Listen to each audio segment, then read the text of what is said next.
Good morning students.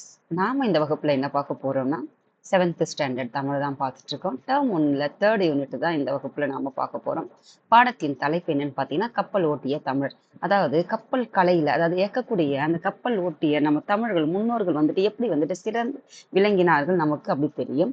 அப்படிப்பட்ட சிறந்து விளங்கிய தமிழர்களை பற்றிய பெருமையை தான் இந்த பாடத்துல நாம பார்க்க போறோம். அதே மாதிரி பார்த்தீங்கன்னா, இந்த பாடம் எதை பத்தி அமைந்திருக்குதுன்னு பார்த்தீங்கன்னா, நம்முடைய நாட்டுப்பற்று தமிழ் உணர்வு ஒண்ணு படிச்சோம். தமிழ் முதல்ல வந்துட்டு மக்கள் வந்துட்டு மொழி வந்து உருவாகுச்சு. அதாவது ஆதி மனிதன் அதாவது ஆதி மனிதன் பார்த்தீங்கன்னா குகையில வாழ்ந்தான், காட்டுல வாழ்ந்தான்ட்டு படிச்சுட்டு வரோம். அப்படியே இடம்பெயர்ந்து பார்த்தீங்கன்னா ஒவ்வொருத்தருக்குள்ள அந்த கம்யூனிகேட் அப்படியே உருவாகும் போது ஒரு ஓசை ஒலி எழுப்புறாங்க. அப்படிதான் வந்து மொழி உருவாச்சுன்றது மொழியினுடைய பெருமையை படிச்சோம். அப்போ மொழின்னு மனிதன் உருவாச்சு. அந்த மக்கள் வாழக்கூடிய ஒரு பகுதி இருக்குது இல்லையா?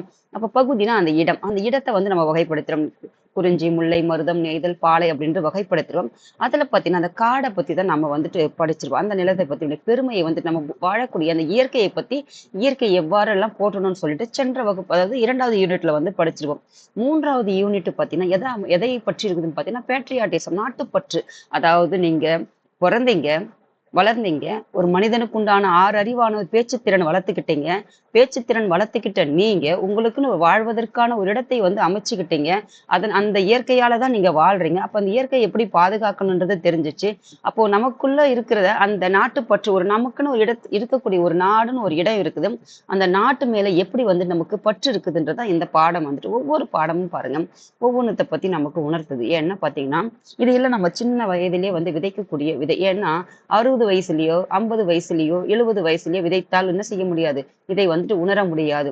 அது வந்து சிறு வயதுல இருந்துட்டு நாட்டுப்பற்றுனா என்ன, மொழி பற்றுனா என்ன, இயற்கையை எப்படி வந்து நம்ம பாதுகாக்கணும், எப்படி வந்துட்டு நம்ம அதை பேணி அதுக்கப்புறம் அது வந்துட்டு என்ன சொல்றது, அதனால என்னெல்லாம் பயன்கள் இருக்குது, இதெல்லாம் நமக்கு எந்த வயதில் தெரியும்னா அந்தந்த காலகட்ட வயதுல தான் இதெல்லாம் உணர்த்த முடியும். அதுக்காக பார்த்தீங்கன்னா ஒவ்வொரு பாடமும் பார்த்தீங்கன்னா மிக முக்கியத்துவம் வாய்ந்த பாடமாக தான் இருக்குது. இதை வந்துட்டு நீங்க அப்படியே தமிழ் அப்படின்றத பார்க்காம உணர்வு பூர்வமாக ஒவ்வொரு பாடத்தையும் இயற்கை சார்ந்து இப்போ படிக்கிறோம். இயற்கைனா நமக்கு காற்று தேவை, நீர் தேவை, எல்லாமே தேவை. அப்போ அதை பத்தி நம்ம படிக்கும்போது நம்ம உயிர் வாழ்வதற்கு இன்றியமையாதது காற்று, காடு. அப்போ அதை சார்ந்து நம்ம படிக்கும்போது இதனாலதான் நம்ம உயிர் வாயிரம், உணவு உணவு எடுக்கிறோம். இப்போ இதனாலதான் நம்ம எல்லாமே கிடைக்குது. நம்ம உயிர் வாயறதுக்கான எல்லாமும் எங்க இருக்குன்னு பாத்தீங்கன்னா இயற்கை அப்படின்றத தெரிஞ்சுக்கணும். அப்போ நம்ம ஒவ்வொருத்தரும் கூட வந்து என்னன்னா நம்ம சொல்லக்கூடிய கருத்தை வந்து பரிமாறின ஒரு மொழி இருக்குது. அப்போ இந்த மொழி வந்துட்டு உலகத்துல எத்தனையோ மொழி இருக்குது. அதுல மிக சிறந்த மொழி நம்ம தமிழ் மொழினா அது எப்படிப்பட்ட பெருமைன்னு அந்த மொழியை பத்தி நம்ம தெரிஞ்சுக்க போறோம். அப்போ மொழியை பத்தி படிச்சாச்சு, இயற்கையை பத்தி படிச்சாச்சு. அப்போ நம்ம வாழக்கூடிய நாட்டினுடைய பெருமையை வந்துட்டு படிக்கணும்னா நாட்டுப்பற்று முக்கியம். ஒவ்வொருத்தருக்கும் என்ன செய்யணும், நாட்டுப்பற்று வந்துட்டு எப்படி வந்துட்டு முக்கியம் அப்படின்றத தான் வலியுறுத்த வகையில தான் ஒவ்வொரு பாடமும் வந்துட்டு முக்கியமானதாக நான் பார்த்து தான் உங்களுக்கு இந்த பாடத்தை கொடுக்குறேன். இது வந்துட்டு படிக்கணும் தமிழ் அப்படின்றத தாண்டி உணர்வுபூர்வமாக எந்த ஒரு பாடமாக ஹிஸ்டரி எடுத்து பாருங்க. நம்முடைய முன்னோர்கள் அதை பத்தி ஒரு ஒரு ஒரு ஆர்வம் இருக்கும். எந்த ஒரு பாடையுமே பார்த்தீங்கன்னு வச்சுக்கோங்களேன், எதுவுமே வந்து ஒண்ணுத்துக்கு ஒன்றோடு குறைவில்லாத பாடங்கள் தான். நம்ம அதை ரசிச்சு படிக்கிறதுல தான் அதனுடைய இன்பமே இருக்குதே ஒழிய நம்ம படிக்கணும், ஐயோ இது எப்படி படிக்குது அப்படின்னு பார்க்க ரசிச்சு படிச்சு பாருங்க. அந்த அளவுக்கு உணர்வுகள் வந்து இந்த பாடத்துல வந்து கொட்டி கிடக்குது. இந்த பாடத்தை நான் படிக்கும்போது பார்த்தீங்கன்னா என்னையும் அறியாமல் பார்த்தீங்கன்னா என் கண்கள்ல வந்து கண்ணீர் தான் வந்தது. ஏன்னு பார்த்தீங்கன்னா இதெல்லாம் நமக்கு இல்லாம போயிடுச்சு. அன்னைக்கு அத்தனை இன்னல்களையும் துயரங்களையும் அனுபவித்ததுனாலதான் அதெல்லாம் நான் பார்க்கல. அந்த காலத்துல நம்ம வாழல. ஆனாலும் அதை படிக்கும்போது நமக்கு உண்டான ஒரு உணர்வு இருக்குது இல்லையா, அந்த நாட்டுப்பற்று இருக்குது இல்லையா. நாட்டுப்பற்று இல்லைன்னா கூட இப்படியெல்லாம் போராடி தியாகங்கள் பண்ணதுனால இன்னைக்கு இந்த நாட்டை நம்ம இப்படியெல்லாம் சீரழிக்கிறோமே அப்படின்ற ஒரு உணர்வு பாருங்க. ஒண்ணும் இல்ல, ஒரு பேச்சு பேசுனதுனால வாய்ப்பூட்டு சட்டம் பேசக்கூட அனுமதி கிடையாது. ஒரு பேச்சு பேசினதுனால இரட்டை ஆயுள் தண்டனை விதிக்கப்பட்டது. அந்த அளவுக்கு கடுமையான தண்டனைகள் கொடுக்கப்பட்டு அதுல எல்லாம் மீண்டு வந்து இன்னைக்கு நம்ம இந்திய சுதந்திரம் அடைஞ்சு நம்ம சுதந்திரமாக இருக்குன்னா பல பல சொல்ல முடியாத அவலங்கள்லாம் ஏற்படும் போது அப்ப அவங்களுக்கெல்லாம் எந்த மாதிரி ஒரு தண்டனைகள்லாம் கொடுக்கணுன்றத பாருங்க. அதுதான் வந்துட்டு இந்த பாடம் வந்துட்டு நான் அதுல இருந்து பார்க்க முடிஞ்சது எனக்கு. இப்ப பாருங்க, பேசுறதுக்கே அவ்வளவு கட்டுப்பாடுகள்னா கண்ட கண் சொல்றதுக்கே வாய் கூசுது. அதெல்லாம் இப்படி உள்ள துயரங்கள்லாம் நம்ம சமூகத்தை சீரழிச்சு குடிக்குது. அதுக்கெல்லாம் எப்படியாப்பட்ட தண்டனைன்னு பாருங்க. குழந்தைகள் முதல் பெரியவர்கள், வயதானவங்கள் முதல் இப்படி எல்லாம் வந்துட்டு சீரழிந்ததுன்னா அவங்களுக்கெல்லாம் என்ன மாதிரி தண்டனைகள்லாம் நமக்கு கொடுத்தா நல்லா இருக்குன்றது உங்களுக்கு எந்த மாதிரி ஒரு கருத்து உணர்வு தோன்றுதுன்ட்டு பாருங்க மேம். அதாவது ஒவ்வொருத்தருடைய உணர்வு இதெல்லாம் பாருங்க. தென்னாட்டில் உள்ள தூத்துக்குடி அந்நாளில் எந்நாட்டவரும் அறிந்த துறைமுக நகரம் தான் வந்துட்டு தென்னாட்டில் உள்ள தூத்துக்குடின்னு வந்துட்டு பாத்தீங்கன்னா எந்த நாட்டவருமான அறிந்த ஒரு துறைமுக நகரம் தான் தூத்துக்குடி நகரம். தென்னாடுன்னா எதெல்லாம் அடங்குன்னு பாத்தீங்கன்னா தமிழ்நாடு, கேரளா, ஆந்திரா, கர்நாடகா. இந்த நான்கு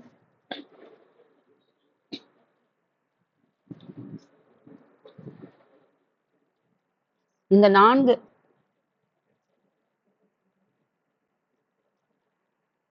பாருங்கம்மா, இந்த 4 மாநிலங்கள் இணைந்ததுதான் தென்னாடுன்னு சொல்லுவாங்க. அப்போ வடநாடு, மத்திய நாடுன்னு படிக்கிறோம் இல்லையா? இப்போ அப்படிப்பட்ட எல்லாருக்கும் அறிந்ததுதான் வந்து பாத்தீங்கன்னா இந்த தூத்துக்குடி அந்த காலத்துல. அப்போ அந்த நகரினுடைய பெருமையை தம் பெருமையாக்கி கொண்டவர் யாருன்னு பாத்தீங்கன்னா சிதம்பரனார்.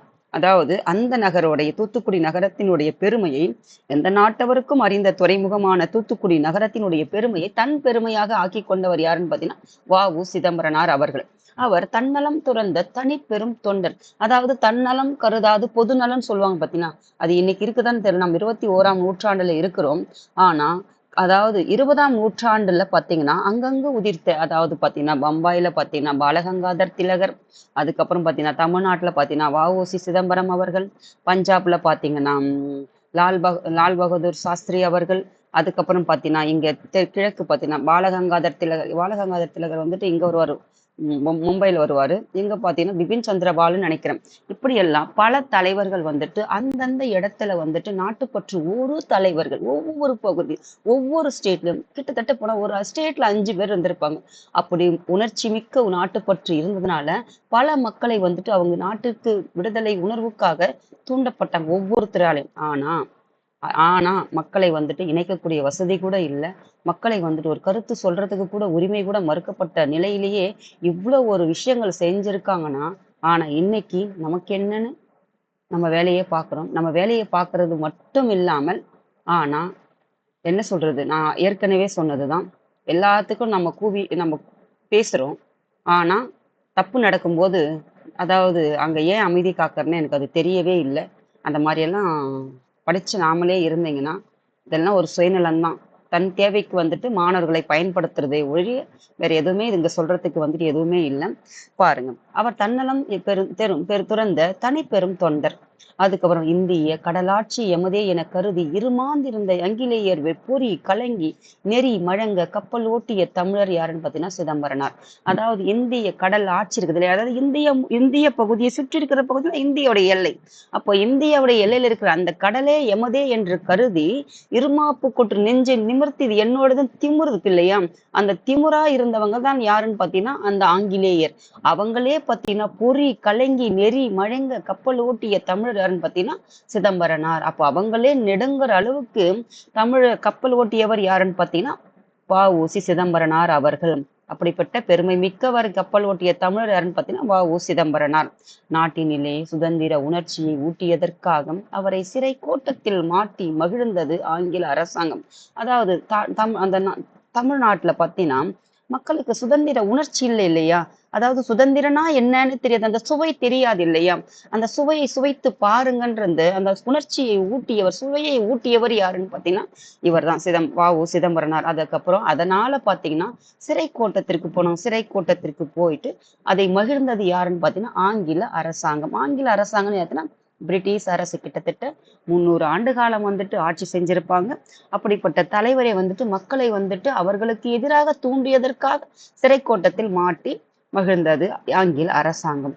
சிறைவாசம் தீர்ந்த பின்னர் தூத்துக்குடிக்கு திரும்ப, அப்ப சிறைவாசம்லாம் அந்த அதாவது ஜெயில் சொல்லுவோம் இல்லையா, அது வந்துட்டு தீர்ந்ததுக்கு அப்புறம் அந்த அந்த அந்த காலங்கள் முடிவடைந்ததுக்கு அப்புறம் மறுபடியும் தூத்துக்குடிக்கு திரும்பினாரு சிதம்பரனார். ஒரு நாள் மாலை பொழுது துறைமுகத்தின் அருகே உலா வர சென்றார்.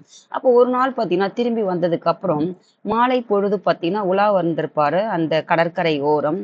பழைய நினைவுகள் எல்லாம் அவர் மனதிலே படர்ந்தன. அப்ப இருந்திருப்பார் இல்லையா துறைமுக பகுதியில. ஏன்னா அந்த அளவுக்கு தென்னாட்டிலே பாத்தீங்கன்னா தூத்துக்குடி வந்து எந்நாட்டவருக்கும் அறிந்த ஒரு துறைமுகம்னா எந்த அளவுக்கு அங்க பாத்தீங்கன்னா செல்வ செழிப்பு மிக்க பகுதியாகவும், அதுக்கப்புறம் பாத்தீங்கன்னா அதாவது இறக்குமதி ஏற்றுமதி நடந்த சிறந்த ஒரு துறைமுகமாக இருந்திருக்கும். அந்த அளவுக்கு செல்வம் செழிப்பு மிக்க பகுதியாக இருந்ததுனாலதான் அதை வந்துட்டு பெருமையே இருக்குது. அப்படிப்பட்ட நாளா இருந்த அந்த துறைமுகத்தை பார்க்கும்போது மனதுல வந்து நினைவுகள் வந்து ஓடுது இப்ப பார்க்கும்போது. ஏன்னா அவர் சிறைவாசத்தெல்லாம் கழிச்சுட்டு வந்ததுக்கு அப்புறம் பார்க்கறாரு. அந்த காலகட்டத்துல எப்படி இருந்தது, இப்ப எப்படி இருந்ததுன்னு அவர் வந்து அவர் மனதுல ஒரு நினைவு ஓட்டத்தை பத்தி தான் இந்த பாடல் வந்து அமைந்திருக்கு பாடம். அக்கடற்கரையில் நின்று அவர் பேசி இருந்தால் என்ன பேசியிருப்பார்? இதோ அவர் வாயாலேயே கேட்கணும். அப்ப அந்த கடற்கரையில போயிட்டு, அதாவது ஜெயிலிருந்து திரும்ப வந்துட்டு அந்த கடற்கரையில ஒரு ஒரு உலா வரும்போது எந்த மாதிரி எண்ணங்கள்லாம் அவருக்கு இருந்து தோன்றியிருக்குமோ, பேசியிருப்பாரோ, அத அவர் வாயாலேயே கேட்போம் அப்படின்னு சொல்லிட்டு இந்த பாடம் வந்து அமைஞ்சிருக்கும். இந்த பாடம் பார்த்தீங்கன்னா, கப்பலோட்டிய தமிழர் அப்படின்ற படம் வந்துட்டு பார்த்தீங்கன்னா, திரு சிவாஜி கணேசன் அவர்கள் வந்து நடிச்சிருப்பாரு. அந்த அளவுக்கு பார்த்தீங்கன்னா, அந்த படத்த கண்டிப்பா பாருங்க. அதாவது படத்த நம்ம படிப்புக்கு தாண்டின்றத தாண்டி ஒரு நம்ம முன்னோர்கள் வந்துட்டு பார்த்தீங்கன்னா, எப்படி வந்துட்டு நாட்டு விடுதலைக்காக பாடுபட்டாங்க, போராடுனாங்க, இன்னல்கள் எல்லாம் சந்திச்சாங்க. அதாவது தன்னலம் கருதுனாங்க. பொதுநலமா தன்னலம் கருதாம பொதுநலமா எப்படி இருந்தாங்க அப்படின்றத நீங்க தெரிஞ்சீங்கன்னா, இப்படிப்பட்ட சுதந்திரம் நமக்கு தெரியறதில்ல. நம்ம பார்க்கறது இல்லல்ல. அதாவது நேத்து நடந்ததையே நம்ம மறந்துட்டோம்னா, 100 வருஷத்துக்கு கிட்டத்தட்ட 50 வருஷத்துக்கு கிட்டத்தட்ட நடந்த விஷயங்களை நம்ம ஞாபகம் வச்சுக்க போறோம். தெரியாது இல்லையா? அப்ப வரலாற்றை புரட்டி பாருங்க. என்னெல்லாம் நடந்திருக்கு, எப்படி எல்லாம் உயர் தியாகங்கள்லாம் ஒவ்வொருத்தரும் தன்னுடைய பங்களிப்பை ஈர்ந்திருக்கிறாங்க.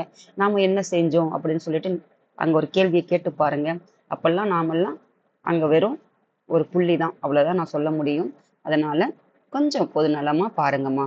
படிக்கிற பிள்ளைங்க யாராக இருந்தாலும் சரி, எந்த வயதினராக இருந்தாலும் சரி, அந்த நாட்டுப்பற்றோ சரி, மொழிப்பற்றோ சரி, இயற்கை மேலேயோ சரி, மக்கள் மேலேயோ சரி, ஒரு பற்று இருக்கணும். அவ்வளவுதான். பாருங்க.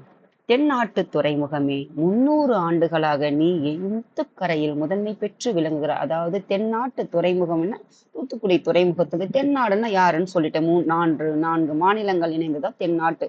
அப்போ 300 ஆண்டுகளாக நீ இந்த முத்துக்கரையில் பார்த்தீங்கன்னா முதன்மை பெற்று. அப்போ முத்துக்கு ஃபேமஸ் எங்கன்னு பார்த்தீங்கன்னா இந்த தூத்துக்குடி துறைமுகம் தான். 300 ஆண்டுகளாக ஏன்னு பார்த்தீங்கன்னா இந்த ஆங்கிலேயர்கள் வந்து ஆட்சி செய்யும் போது மிகப்பெரிய பொக்கிஷமாக அவங்களுக்கு இருக்குது. அப்போ அந்த நாட்டுல கிடைக்காத இந்த முத்து வந்துட்டு இங்கிருந்து ஏற்றுமதி இறக்குமதி செய்யப்பட்டு ஒரு துறைமுகமாக இது முதன்மை பெற்று விளங்கியதுன்றாங்க. அப்போ முன்னாளில் வளமுற்றிருந்த கொற்கை பெருந்துறையின் வழி தோன்றல் நீயே என்று உணர்ந்தன. அதாவது கொற்கை இருக்குது இல்லையா, கொற்கை பெருந்துறை இருக்குது இல்லையா, அதனுடைய வழி தோன்றல் தான் எதுன்னு பார்த்தீங்கன்னா இந்த தூத்துக்குடி துறைமுகம். நீயே என்று உணர்ந்து உன்னை வணங்குகிறேன் அப்படின்னு சொல்லிட்டு அந்த துறைமுகத்தை வணங்குகிறார். வாழ்த்துகிறேன், வணங்குறது மட்டுமல்ல உன்னை வாழ்த்தவும் செய்கிறேன். ஆயினும் அக்கால துறைமுகத்தின் மாட்சியையும் இக்காலத்தில் காணும் காட்சியையும் நினைத்து பார்க்கும் பொழுது என் நெஞ்சம் குமுறுகின்றதே அப்படின்றாரு. உன்னை வாழ்த்துறேன், உன்னை வணங்குறேன். ஆனாலும் ஆனாலும் அக்காலத்தில் அந்த துறைமுகம் ஆட்சி, அதனுடைய வீரம், அதனுடைய இது எப்படி இருந்தது, அது இப்பொழுது இக்காலத்தில் காணும் காட்சியை நினைத்து பார்க்கும் பொழுது என் நெஞ்சம் குமுறுகிறதே அப்படின்னு சொல்லிட்டு அவர் மன வலியை வந்துட்டு சொல்றாரு. ஏன்னா பாத்தீங்கன்னா அப்போ தமிழர்கள் தான் வந்து அந்த துறைமுக பகுதியை வந்து அவருடைய கையில இருந்தது. அப்போ அதனுடைய மாட்சியையும் இந்த ஆங்கிலேயர்கள் வந்த போது இவர் வந்து சிறைவாசம் கழிச்சு ஆங்கிலேயர்கள் கையில் நாடு இருக்கும்போது அந்த துறைமுகம் அவங்களுக்கு போயிடுச்சு. அப்போ அந்த 2 காட்சிகளும் காணும் பொழுது என் நெஞ்சம் குமுறுகின்றதே அப்படின்னு சொல்லிட்டு அவர் படுற வேதனையை தான் இந்த வந்து இதை வந்து இந்த பேராகிராஃப் வந்து சொல்லுதுமா. அதனால உணர்ச்சி பூர்வமா படிங்க. ரசிச்சு படிக்கிறது தாண்டி இந்த பாடம் பார்த்தீங்கன்னா உணர்ச்சி பூர்வமான ஒரு பாடம். அதுக்கப்புறம் பாருங்க, பாரறிந்த கொற்கை துறைமுகத்திலே பாண்டியனுடைய மீன் கொடி இது. மீன் கொடி வந்துட்டு உயர்ந்து பறந்தது. அதாவது பார்னா என்னது, இந்த உலகம் தானே பாருன்னு சொல்லுவோம். அப்போ உலகம் அறிந்த கொற்கை துறைமுகம் பத்தி உலகமே அறியும். அந்த கொற்கை துறைமுகம் யாரோடது? பாண்டியர்களுடையது. பாண்டியர்களுடைய கொடி என்ன? மீன் கொடி. அப்போ அதுதான் வந்து உயர்ந்து பறந்து கொண்டிருந்தது அந்த கொற்கை துறைமுகத்தில். அப்ப கொற்கை அதாவது தூத்துக்குடி பகுதியெல்லாம் ஆட்சி புரிஞ்சவர்கள் யாருன்னு பார்த்தீங்கன்னா இந்த பாண்டியர்கள். மதுரை எல்லாம் படிச்சிருப்போம். அப்போ கொற்கை துறைமுகம் அவங்களுடையது. கொற்கை கடல் பார்த்தீங்கன்னா முத்து வளம் கொழித்ததுதான் அந்த கொற்கை கடலே. பார்த்தீங்கன்னா அந்த கடலே வந்துட்டு முத்துக்கு மிக ஃபேமஸ் எதுன்னு பார்த்தீங்கன்னா இந்த முத்து. அப்போ அப்படி கொழுந்திருந்தது எந்த பகுதின்னு பார்த்தீங்கன்னா இந்த கொற்கை கடல், கொற்கை துறைமுகம். பழங்குடிகளாகிய பரதவர், அதாவது பரதவர்னா யார் சொல்லுவோம், நம்ம மீன் பிடிக்கிறவங்க தானே சொல்லுவோம். அப்போ பழங்குடிகள் தானே சொல்லுவாங்க அவங்க எல்லாம் வந்துட்டு. அதாவது குறைவான எண்ணுக்கு இருக்கிறவங்க என்ன சொல்லுவாங்க, பழங்குடியினர் எண்ணிக்கையில குறைவான மைனாரிட்டி மெஜாரிட்டி அப்படின்னு சொல்லுவோம் இல்லையா. அப்போ குறைவான இருக்கிறவங்க பார்த்தீங்கன்னா மைனாரிட்டி, அதாவது பழங்குடிகள் ஆகிய பரதவர் மரக்கல வணிகத்தால். மரக்கலைன்னா என்னது, அந்த போட்டு அந்த மாதிரி படகுல எல்லாம் போவாங்க இல்லையா, அந்த வணிகத்தால் பார்த்தீங்கன்னா பலம் பெற்று மாட மாளிகையில் வாழ்ந்தார்களாம் இந்த பழங்குடி மக்களே. பார்த்தீங்கன்னா அந்த பரதவர், அந்த மீன் பிடிக்க கலையை கற்ற மீன் பிடிக்க அந்த இனத்தை சார்ந்தவர்கள் தான் பரதவர்னு சொல்லுவாங்க. அந்த மரக்களத்திலேயே பார்த்தீங்கன்னா நிறைய இருக்குது இல்லையா, மரக்கலங்கள் கப்பல் தவிர்த்து சின்ன சின்ன பாய் மர கப்பல் இருக்குது, நிறைய இருக்குது இல்லையா. அந்த மாதிரி மரக்களத்திலேயே வணிகத்தால் வளம் பெற்று மாட மாளிகை வீடுகள்ல வாழ்ந்தாங்க. யாருன்னு பார்த்தீங்கன்னா இந்த பரதவர்களே.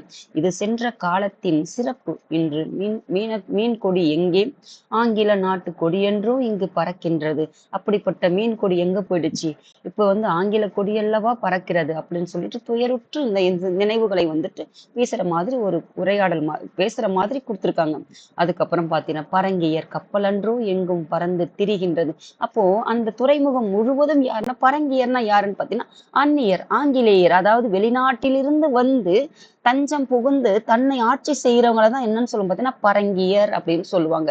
அப்போ அப்படிப்பட்ட பரங்கியர் கப்பலன்றோ எங்கும் பறந்து திரிகின்றது அப்படின்னு சொல்லிட்டு மனக்குமுறல் இதெல்லாம். அதே மாதிரி பாருங்க, கொள்ளை லாபம் அடைகின்ற வெள்ளையர் கப்பலில், அதாவது கொள்ளை லாபம். கப்பல் எதுக்கு பயன்படுத்தினாங்க, இம்போர்ட் எக்ஸ்போர்ட். அதாவது பாத்தீங்கன்னா நம்ம இங்கிருந்து கச்சா பொருள் வரலாறுல படிப்பீங்க ஐஎன்எம்ல எல்லாம். அப்ப இங்கிருந்து கச்சா பொருட்களை ஏற்றி கொண்டு அங்க போயிட்டு பாத்தீங்கன்னா, ஏன்னா அங்கதான் ஃபேக்டரிஸ் எல்லாம் இங்கிலாந்துல வச்சிருந்திருப்பாங்க. அப்போ துணியாக நெய்து பாத்தீங்கன்னா பல பொருள்கள் நம்ம நாட்டுக்கு இறக்குமதி செய்து அதை விற்பாங்க. அப்போ எங்கிருந்து குறைவான பொருட்களை கச்சா பொருட்களை எடுத்துக்கிட்டு போயிட்டு அங்க போயிட்டு அது மேனுஃபேக்சர் பண்ணி இங்க மறுபடியும் இறக்குமதி பண்ணும்போது அது என்னன்னு பார்த்தீங்கன்னா அதிக விலைக்கு விற்பாங்க. அப்போ அதுல அதிக லாபம் தானே அடைவாங்க அவங்க. அததான் வெள்ளையர் கப்பலில் யாரு செஞ்சாங்க, கூலி வேலை செய்கின்றனர் நம் நாட்டு மக்கள். எப்படிப்பட்ட செல்வம் கொழித்த நாடாக இருக்கிற நம்ம நாட்டு மக்கள் அவங்க கிட்ட போயிட்டு கூலி வேலை செய்யக்கூடிய நிலைமை இருக்கிறதுக்கு எண்ணி வருந்துறாரு அவரு. சொந்த நாட்டிலே வந்தவருக்கு அடிமை செய்து வயிறு வளர்ப்பது ஒரு வாய்வாகுமா. சொந்த நாடு, நம்ம நாடு செழிப்பு மிக்க நாடு. இப்படிப்பட்ட நாட்டுல, சொந்த நாட்டுல வந்தவருக்கு, எங்கிருந்தோ வந்தவனுக்கு அடிமை போல வேலை செய்து வயிறு வளர்த்து ஒரு வாழ்க்கையா அப்படின்னு சொல்லிட்டு ஒரு கேள்வி கேட்கிறார். அப்படி வாழறது ஒரு வாழ்க்கையா. வசையொழிய வாழ்வாரே வாழ்வார் என்று வள்ளுவர் வாழ்மொழியை மறக்கலாமா. இந்த வாழ்மொழியை நீங்க மறக்கலாமான்னு சொல்லிட்டு திருக்குறளுடைய ஒரு வரியை இங்க என்ன சொல்றான்னு பார்த்தீங்கன்னா சுட்டி காட்டியிருக்கிறாரு. இந்த வரி எப்படி உணர்த்துதுன்னு பாருங்க. அழுகை தான் வருது, உணர்ச்சி தான் பொங்குது. இந்த பாடங்கள்லாம் ரசிச்சு படிக்கிறத தாண்டி உணர்ச்சி பொங்க படிச்சு பாருங்க. எப்படியெல்லாம் இன்னல்கள், எப்படியெல்லாம் அனுபவிச்சிருக்காங்க இந்த சுதந்திரத்திற்காக என்று தனியும். இந்த சுதந்திர தாகம் என்பது அது அவங்க அந்தந்த காலகட்டத்துல நம்ம எப்படி கொரோனா பேண்டமிக் காலத்துல எத்தனை உயிர்கள் போகும்போது நம்ம எப்படி துயருற்றுமோ, அதே காலகட்டத்துல இந்த ஒரு இன்னல்களையும் அவர்களும் சந்திச்சிரும் போது துயருற்று இருந்திருப்பாங்க. வளமார்ந்த எத்தனை பட்டினி, அதெல்லாம் நீங்க பாரதியார் படிச்சிருப்பீங்க. பசியாலேயே அவர் வாழ்க்கை காலம் கடந்திருக்கும். அந்த மாதிரி எத்தனை பசி, அவருக்கே அந்த நிலைமைன்னா பாமர மக்கள், அதை விட கீழ்நிலையில இருக்கிற மக்களுக்கு எத்தனை பசி கொடுமைகள் இருந்திருப்பாங்க பாருங்க. வறுமையின் பிடியில் சிக்கியிருப்பாங்கன்னு பாருங்க. வளமார்ந்த துறைமுகம், அப்படிப்பட்ட வளம் நிறைந்த துறைமுகமே இந்த வசையை ஒழிப்பதற்காக இந்நகரில் சுதேச கப்பல் கம்பெனி ஒன்று உருவாயிற்று. வசைன்னா என்னன்னா அந்த வசை பாடுறது, அதை பத்தி பேசுறதுன்னு சொல்லுவாங்க இல்லையா. அந்த வசையை ஒழிப்பதற்காக இந்நகரில் சுதேச கப்பல் கம்பெனி ஒன்று உருவாயிற்று. சுதேசனா என்னன்னு பார்த்தீங்கன்னா தன்னாட்டு பொருட்களை விற்கிறதுக்காக. தன்னாட்டு, அதாவது சுய என்ன சொல்லுவாங்களது, சுய பொருட்கள், அதாவது வெளிநாட்டு பொருட்களை தவிர்த்து நம்ம சொந்த முயற்சியால பெறக்கூடிய பொருட்கள் தான் அதாவது சுய தொழில் சொல்றேன் இல்லையா. இப்போ அதுதான் சுதேச கப்பல் கம்பெனி ஒன்று உருவாயிற்று. அப்போ தன்னாட்டுல உற்பத்தி செய்யக்கூடிய பொருட்களை தாமே பயன்படுத்தி தாமே விற்பது அப்படின்றது ஒரு பொருளா வச்சுக்கோங்கம்மா. அப்போ பாரத நாட்டு செல்வரும் அறிஞரும் அந்த கம்பெனியில் பங்கு கொண்டார்கள்.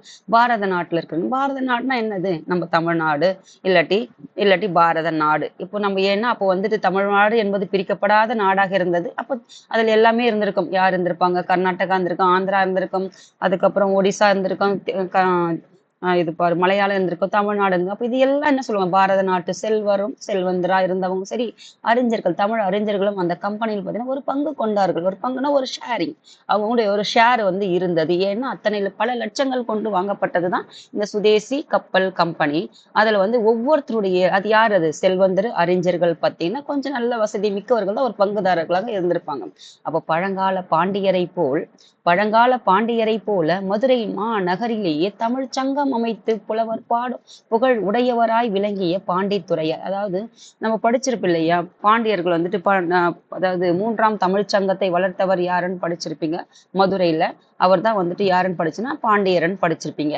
அவர் அப்படிப்பட்ட பழங்காலத்திலேயே பார்த்தீங்கன்னா பாண்டியர்கள் வந்துட்டு எப்படி வந்துட்டு மதுரையில தமிழ் வளர்தற்கு சிறப்பு சங்கம் அமைத்து தமிழ் வளர்த்தாங்களோ அதே மாதிரிதான் யாருன்னு பார்த்தீங்கன்னா உடையவராய் விளங்கியவர் யாருன்னு பார்த்தீங்கன்னா பாண்டித்துரையார் அக்கம்பெனியின் தலைவராக இருந்தார். ஏன்னா அவர் ஷேர் நிறைய கொடுத்திருப்பாரு, அதற்கு அவர் தலைவராக இருந்திருப்பாரு. தமிழ் மீது பற்று கொண்டவராக இருந்தாலும் இவரும் வந்துட்டு பார்த்தீங்கன்னா அந்த ஷேருடைய தலைவர் அதிக பங்குதாரராக இருந்ததுனால இவர் வந்து ஒரு தலைவராக இருந்தார். மொழி பற்று இருந்திருக்கும், அதே மாதிரி பார்த்தீங்கன்னா இவர் ஒரு தலைவராக இருந்திருப்பார். எதற்கும் பார்த்தீங்கன்னா சுதேசி கப்பலுக்கு கம்பெனிக்குடைய தலைவராக அதன் செயலாளராக அமைந்து பணி செய்யும் பேரு எனக்கு கிடைத்தது. யாருக்குன்னு பார்த்தீங்கன்னா வ.உ. சிதம்பரனார் அவர்களுக்கு இந்த பேர் வந்து செயலாளராக அவருக்கு வந்து இந்த பணி கிடைச்சது. ஏன்னா வந்து இது செய்யறவர் அவரு செய்யக்கூடிய காரணகர்த்தா யாருன்னு பார்த்தீங்கன்னா வ.உ. சிதம்பரனார் அவர்கள்.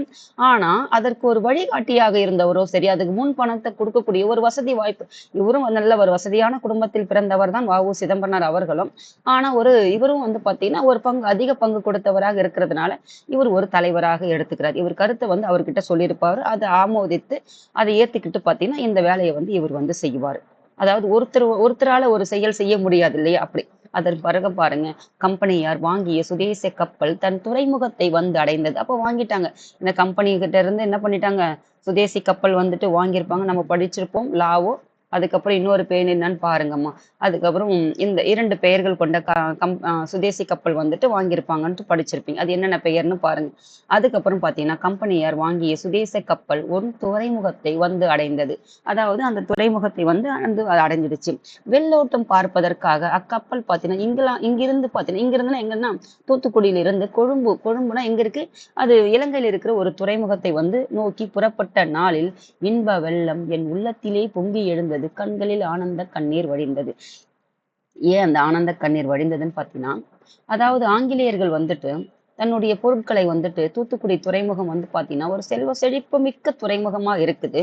அப்போ இங்கிருந்து பார்த்தீங்கன்னா எல்லா வகையான முத்துக்களாகட்டும், பல பொருட்கள் உப்பளம். ஏன்னா உப்பளம்னாவே எங்க? உப்புக்களாகட்டும், அதுக்கப்புறம் பார்த்தீங்கன்னா நெசவு ஆகட்டும், பல தொழில்கள் வந்து நடைபெற்றக்கூடிய செல்வ செழிப்பு மிக்க இடம்தான் வந்துட்டு தூத்துக்குடி. அந்த துறைமுகத்துல பார்த்தீங்கன்னா ஏற்றுமதி இறக்குமதி செய்யக்கூடியதுல யாருடைய வேலை? இந்த பிரிட்டிஷருடைய வேலை இருந்தது.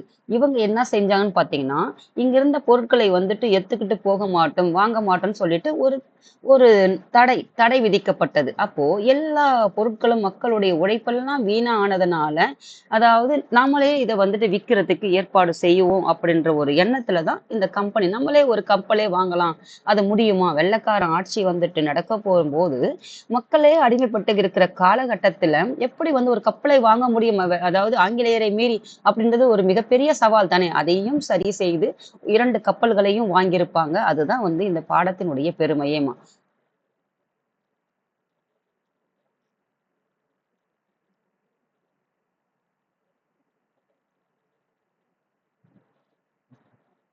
பாருங்க.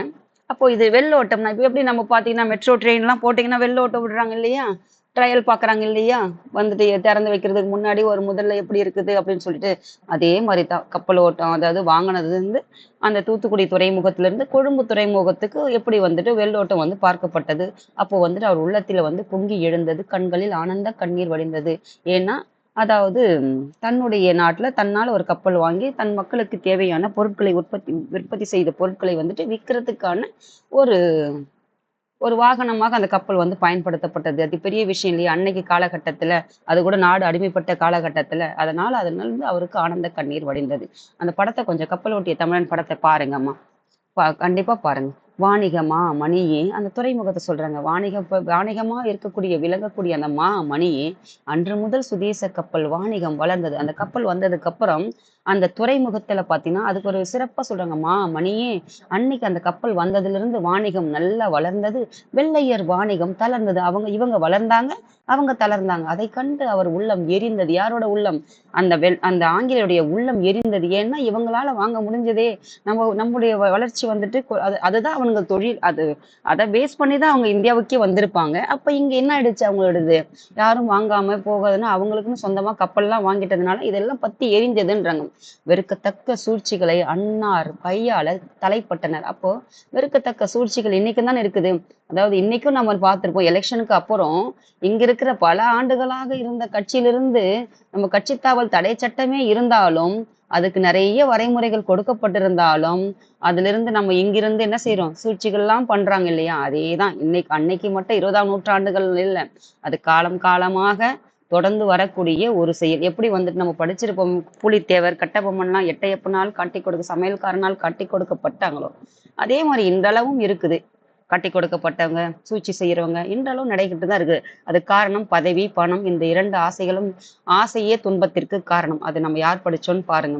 அதுக்கப்புறம் பாருங்க, சுதேசி வெறுக்கத்தக்க சூழ்ச்சிகளை அன்னார் வந்துட்டு கையால தலைப்பட்டாங்க. அதுக்கப்புறம் அவங்க பாதிக்கிறாங்கன்னா சூழ்ச்சி செய்ய ஆரம்பிச்சிருவாங்க இல்லையா? சுதேச கம்பெனி வேலையை நின்றும் நான் விலகி கொண்டால் 100,000 ரூபாய் கையடக்கம் தருவதாக. கையடக்கம் என்னது? அதாவது இன்னைக்கு லஞ்சம் ஒழிக்கிறேன்னு சொல்றாங்க இல்லையா? அதுதான் கையடக்கம் தருவதாக மறைமுகமாக கூறினார். அதாவது சுதேச கம்பெனியில இருந்து வேலையிலிருந்து இவர் நின்னுட்டாருன்னா யாரு? வ.உ.சி. சிதம்பரனார் அவர்கள் நின்னுட்டாருன்னா விலகி கொண்டால் 100,000 ரூபாய் கையடக்கம் லஞ்சம் தருவதாக.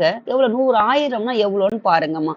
தருவதாக மறைமுகமாக கூறியிருப்பாங்க ஆங்கிலேயர்கள். ஆனால் எனக்கு உற்ற துணையாக நின்று ஊக்கம் தந்த நண்பர்களை பலவாறு பயமுறுத்துறாங்க. அவர் கூட யாரெல்லாம் சப்போர்ட்டிவா இருந்தாங்களோ, இவருக்கு யாரெல்லாம் ஊக்கம் கொடுத்தாங்களோ, என்கரேஜ் பண்ணாங்களோ, அவங்களெல்லாம் என்ன செய்வாங்க? பல வகையில பயமுறுத்திருக்காங்க ஆங்கிலேயர்கள். இவையெல்லாம் பயனற்று ஒழிந்த நிலையில் அடக்குமுறையை கையாள கருதி அரசாங்கத்தின் உதவியை நாடினாங்க. அதாவது பாத்தீங்கன்னா இது வெள்ளையர்கள் அரசாங்கம் கவர்மெண்ட்னு இருக்கு இல்லையா? ப்ரொடெஸ்ட் பண்றவங்க ஒருத்தர். இப்ப அரசாங்கம் யாரு இப்ப இருக்குது? சிஎம் யாருன்னு பாத்தீங்கன்னா சிஎம் கிட்ட போவாங்க இல்லையா? அப்போ அப்படி போயிட்டு நாடுறாங்க. யாருன்னு பாத்தீங்கன்னா இந்த அடக்குமுறையை கையாள தெரிந்த இந்த ஆங்கிலேயர்கள் அரசாங்கத்துக்கிட்ட போறாங்க. அடுத்து ஏன்னா இதையெல்லாம் பண்ணாங்க சூழ்ச்சி. இவர் அதுக்கெல்லாம் அடிபணி இல்லை. அடுத்து நாங்க அடக்குறோம் அப்படின்றதுக்காக கேட்டுட்டு அரசாங்கத்தினுடைய உதவியை நாடுறாங்க. பரங்கியர் ஆளும் துறையே. பரங்கியர்னா யாரு? ஆங்கிலேயர்கள் தான். அவங்க பேரை படிக்கும் போதே கோபம் வருது இல்ல? இப்பவே நமக்கு வருதுன்னு அப்ப எப்படி இருந்திருப்பாங்கன்னு பாருங்க. பரங்கியர் ஆளும் துறையே யாரோட துறைமுகத்தில் அவங்களே ஒரு நாட்டுல ஒருத்தர்கிட்ட அடிமைப்பட்டு இருந்தவங்க தான் அவங்களே. யாரு? அந்த இங்கிலாந்து நாடே அவங்களே ஒருத்தர்கிட்ட அடிமைப்பட்டு கிடந்து அது ஒரு சுதந்திரம் அடைந்தது. அது ஒரு காலகட்டத்துல. அதுக்கு முன்னாடி அவங்களும் ஆட்சி செஞ்சு அவங்களும் ஒரு ட்ரைப். அவ்வளவுதான். அவங்களும் ஒரு ட்ரைப் தான். ஆனா இங்க பாத்தீங்கன்னா நம்மள ஒரு ட்ரைப் ஆக்கிட்டு அவங்க ஆட்சி செய்யக்கூடிய ஒரு வலிமையான அரசாக இங்க இருந்தது அது. அப்போ பரங்கியர் ஆளும் துறையே ஆங்கில அரசாங்கம் சர்வ வல்லமை உடையது என்றும் அதை அசைக்க எவராலும் ஆகாது என்றும் அப்போது பொதுமக்கள் எண்ணீர் இருந்தார்கள். அதாவது பரங்கியர் ஆளக்கூடிய துறையே ஆங்கில அரசாங்கம் சர்வ வல்லமை உடையது. அது வல்லமைனா அதை அழிக்கவே முடியாது. அப்படிப்பட்ட மிக வலிமையானது என்றும் அதை யாராலும் அசைக்க முடியாது என்று மக்கள் எண்ணியிருந்தாங்க. அதாவது இன்னைக்கு படித்த காலகட்டத்திலேயே கண்மூடித்தனமாக இருக்கும் போது படிக்காத காலகட்டத்துல பொதுமக்கள் எப்படி இருந்திருப்பாங்க? இதுல எண்ணறதுக்கு ஏதாவது தவறு இருக்கா? இல்லதானே? இப்பவே இருக்கும்போது அப்ப என்ன இருக்கிறதுக்கு தவறு ஏதும் உண்டா? இல்லதானே? அததான் அங்க சொல்லியிருக்காங்க. அதனால் அடிமைத்தனம் நாளொரு மேனியும் நாளொரு மேனி பொழுதொரு வண்ணம் பாடல் கூட இருக்கும் பாருங்க.